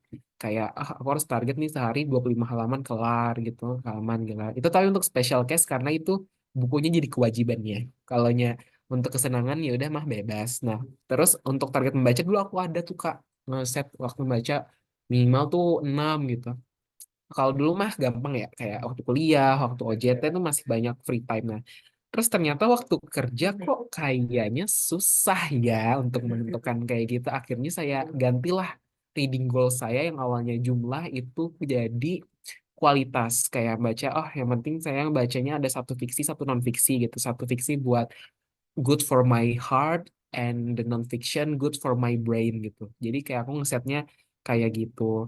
Dan juga sebenarnya aku sekarang udah coba bereksperimen sih Kak, kayak dari jumlah buku tuh ternyata aku tuh bisa ngelihat kapan aku burn out, kapan aku kayak demotivasi, kapan aku hektik kayak oh ternyata misal kayak bulan Desember kemarin lagi happy-happynya aku bisa ngekelarin 8 sampai 10 buku dalam 1 bulan.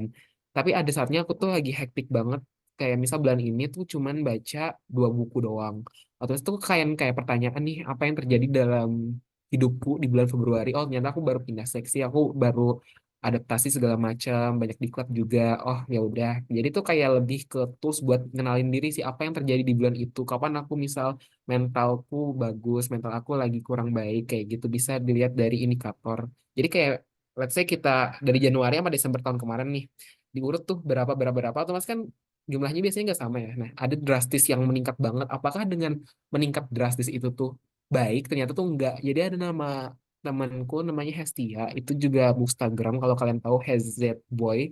Nah, nama akun Instagramnya itu tuh dia malah di saat dia itu tuh buku dia over dari 12 per bulan, itu tuh saat dia mental health-nya lagi nggak baik-baik. Karena itu tuh lebih, misal aku bulan ini kayak udah baca 15 buku. Mungkin orang-orang tuh yang kayak ngelihat, oh Syarif rajin banget nih bisa kelarin 15 buku. Tapi karena Kak Hesti itu nge-stat lebih dari 12 buku tuh mentalnya lagi nggak baik banget karena itu buku dijadiin pelarian kayak lagi sedih apa gimana itu coping mechanism dan karena itu mentalnya lagi nggak bagus maka ya udah bulan ini adalah waktu kita ke psikolog atau mungkin lagi sharing ke teman harus diceritakan jadi kayak sebagai tools untuk indikator oh ternyata mental healthku lagi nggak baik-baik aja atau aku lagi sibuk jadi tuh balik lagi ke personal sih penentuannya kayak gitu kasih. Baik, keren banget nih Mas Syarif. Tadi mohon maaf, Kak Cindy ternyata ada urusan lain. Mungkin pertanyaan Kak Cindy tadi pertanyaan terakhir ya, Mas Syarif. Untuk dari Mas Syarif sendiri, apa masih ada yang ingin disampaikan lagi nih? Mungkin ada pesan-pesan terakhir untuk Bapak Ibu teman-teman yang ada di sini. Mungkin take away point aku buat membaca sih jangan jadikan tugas. Jadikanlah itu sebagai sebuah hal yang menghibur, yang menyenangkan, yang nggak harus beban gitu. Dan kalaupun kalian lagi bingung mau baca buku apa atau kayak, aduh, kayaknya aku nggak menit baca tuh sebenarnya tuh ada buku loh buat kalian yang kata Mbak Najwa Shihab kayak kamu tuh hanya perlu satu buku buat jatuh cinta dalam membaca. Maka temukanlah buku itu. Dan buat kalian yang feeling lost kayak dulu kayaknya rajin baca deh, kok sekarang lagi enggak atau kayak bingung mau mulai dari mana, mau bagi waktu kayak gimana, ikutlah webinar saya bulan minggu depan bersama Perpustakaan DJKN Internal. Nanti posternya akan menyusul tanggal 6 insya Allah. Itu dulu infonya untuk mau promosi. Mungkin mungkin sekalian Mas promosi Instagramnya, Oh TikToknya. iya, boleh, boleh. Jadi untuk kalian-kalian yang misal lagi tadi bingung mau baca apa atau kayak, aduh perlu rekomendasi tapi bingung nih mau baca mulai dari mana atau fiksi non fiksi kak bisa banget follow akun aku @menceriakan di TikTok, Instagram, dan Twitter. Lebih aktifnya di TikTok sih, cuman kayak bisa juga di reach out di Instagram dan juga di Twitter. Dan kalian juga bisa mampir ke klub buku ke Mungilku @orang baca. Let's say kalian pengen tahu gimana sih kegiatan di sebuah klub buku gitu. Atau mungkin cek di followingnya. Misal kayak kalian stay di Jakarta, oh Jakarta ada nggak ya? Cari aja, oh ada Jakarta Book Party. Atau mungkin kalian di Bandung, oh ada Malaca Book Club. Terus kalau kalian lagi di Makassar, oh ada Makassar Book Club gitu. Sebenarnya itu banyak, tinggal cari kalian komunitas karena itu membantu itu untuk kalian bisa nge-support kecintaan kalian dengan membaca. Karena dengan baca buku tuh udah bikin happy ya. Tapi dengan kalian tuh sharing dan nemu teman yang sefrekuensi buat ngobrolin buku tuh, kebahagiaan itu berlipat ganda gitu. Kita aja, Kaca. Thank you. Nah, Semoga keren bermanfaat. banget nih. Iya, keren banget nih Mas Syarif nih. Terima kasih Mas Syarif atas penyampaian materinya yang pastinya sangat bermanfaat dan sangat luar biasa dan sangat inspiratif buat kita semua. Mungkin,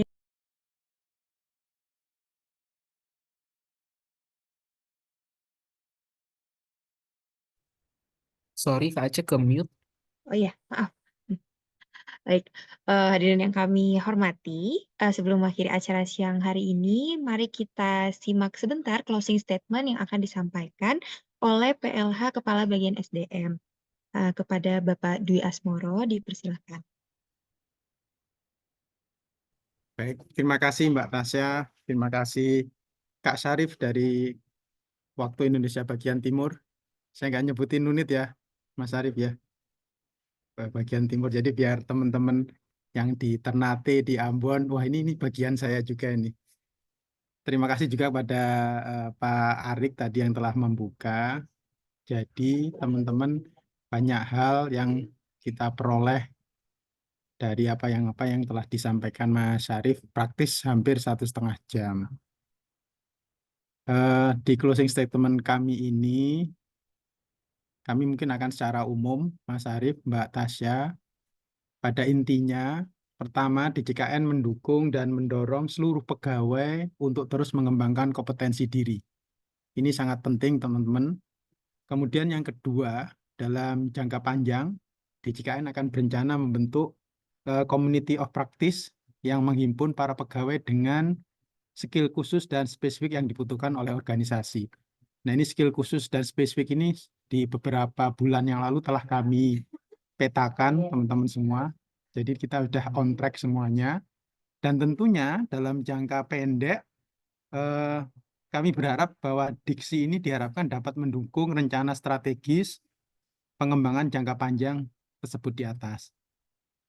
Nah, tentunya teman-teman semua banyak terlibat dalam kegiatan positif. Tentunya tidak hanya memberikan dampak dan manfaat pada diri sendiri. Tentunya kami juga akan berharap bahwa akan memberikan dampak pada unit kerja masing-masing, pada DJKN, dan tentunya pada Kementerian Keuangan yang kita cintai dan banggakan. Terakhir, teman-teman semua, yang jelas kita semua mempunyai kewajiban yang sama untuk mempersiapkan SDM yang kompetitif, kompeten tentunya juga, sehingga kita semua selalu akan siap menghadapi segala perubahan, baik itu perubahan zaman, IT, dan perubahan-perubahan kebijakan, baik yang digariskan oleh Kementerian Keuangan maupun nanti pimpinan negara Republik Indonesia yang kemarin baru kita selesaikan pemilunya, tinggal kita menyelesaikan perhitungannya. Dan tentunya nanti dengan semakin kita kompetitif, waktu yang akan membuktikan bahwa apakah kita akan ikut adaptif atau kita akan ketinggalan perkembangan. Terakhir, saya ucapkan terima kasih kepada Mas Syarif. Titip salam buat teman-teman di Jayapura ya Mas Syarif ya. Semoga teman-teman di sana selalu sehat dan semangat. Dan kami di kantor pusat selalu memperhatikan teman-teman baik yang ada di kantor pusat maupun teman-teman yang bertugas di daerah-daerah remote. Terakhir, saya ucapkan mohon maaf apabila dalam interaksi yang singkat di closing statement ini ada yang kurang berkenan. Saya akhiri dengan ucapan alhamdulillahirabbil alamin wabillahi taufiq wal hidayah. Assalamualaikum warahmatullahi wabarakatuh. Waalaikumsalam warahmatullahi wabarakatuh. Terima kasih kepada Bapak Dwi Asmoro atas penyampaian closing statement-nya. Ya, hadirin yang berbahagia, telah sampailah kita pada penghujung acara. Saya mewakili panitia memohon maaf apabila terdapat kesalahan ucapan maupun kekurangan selama acara ini berlangsung. Tak lupa kami ucapkan terima kasih kepada narasumber, para pejabat, serta seluruh peserta atas perhatian dan antusiasmenya selama mengikuti diskusi pada siang menuju sore hari ini. Semoga apa yang telah disampaikan dapat bermanfaat dan menambah wawasan kita untuk meningkatkan minat membacanya. Mohon izin mengingatkan kepada Bapak Ibu yang belum melakukan presensi, diharapkan untuk segera melakukan presensi pada link yang tertera pada kolom chat. Izinkan saya mengakhiri kegiatan kita dengan pantun ya Bapak Ibu. Ke pasar buah membeli beri, tidaklah lupa pakai sepatu. Saya Aca pamit undur diri, sampai berjumpa di lain waktu. Akhir kata, selamat sore dan wassalamualaikum warahmatullahi wabarakatuh. Waalaikumsalam. Terima kasih Mbak Tasya, Mas Sama-sama Syarif. Pak. Assalamualaikum.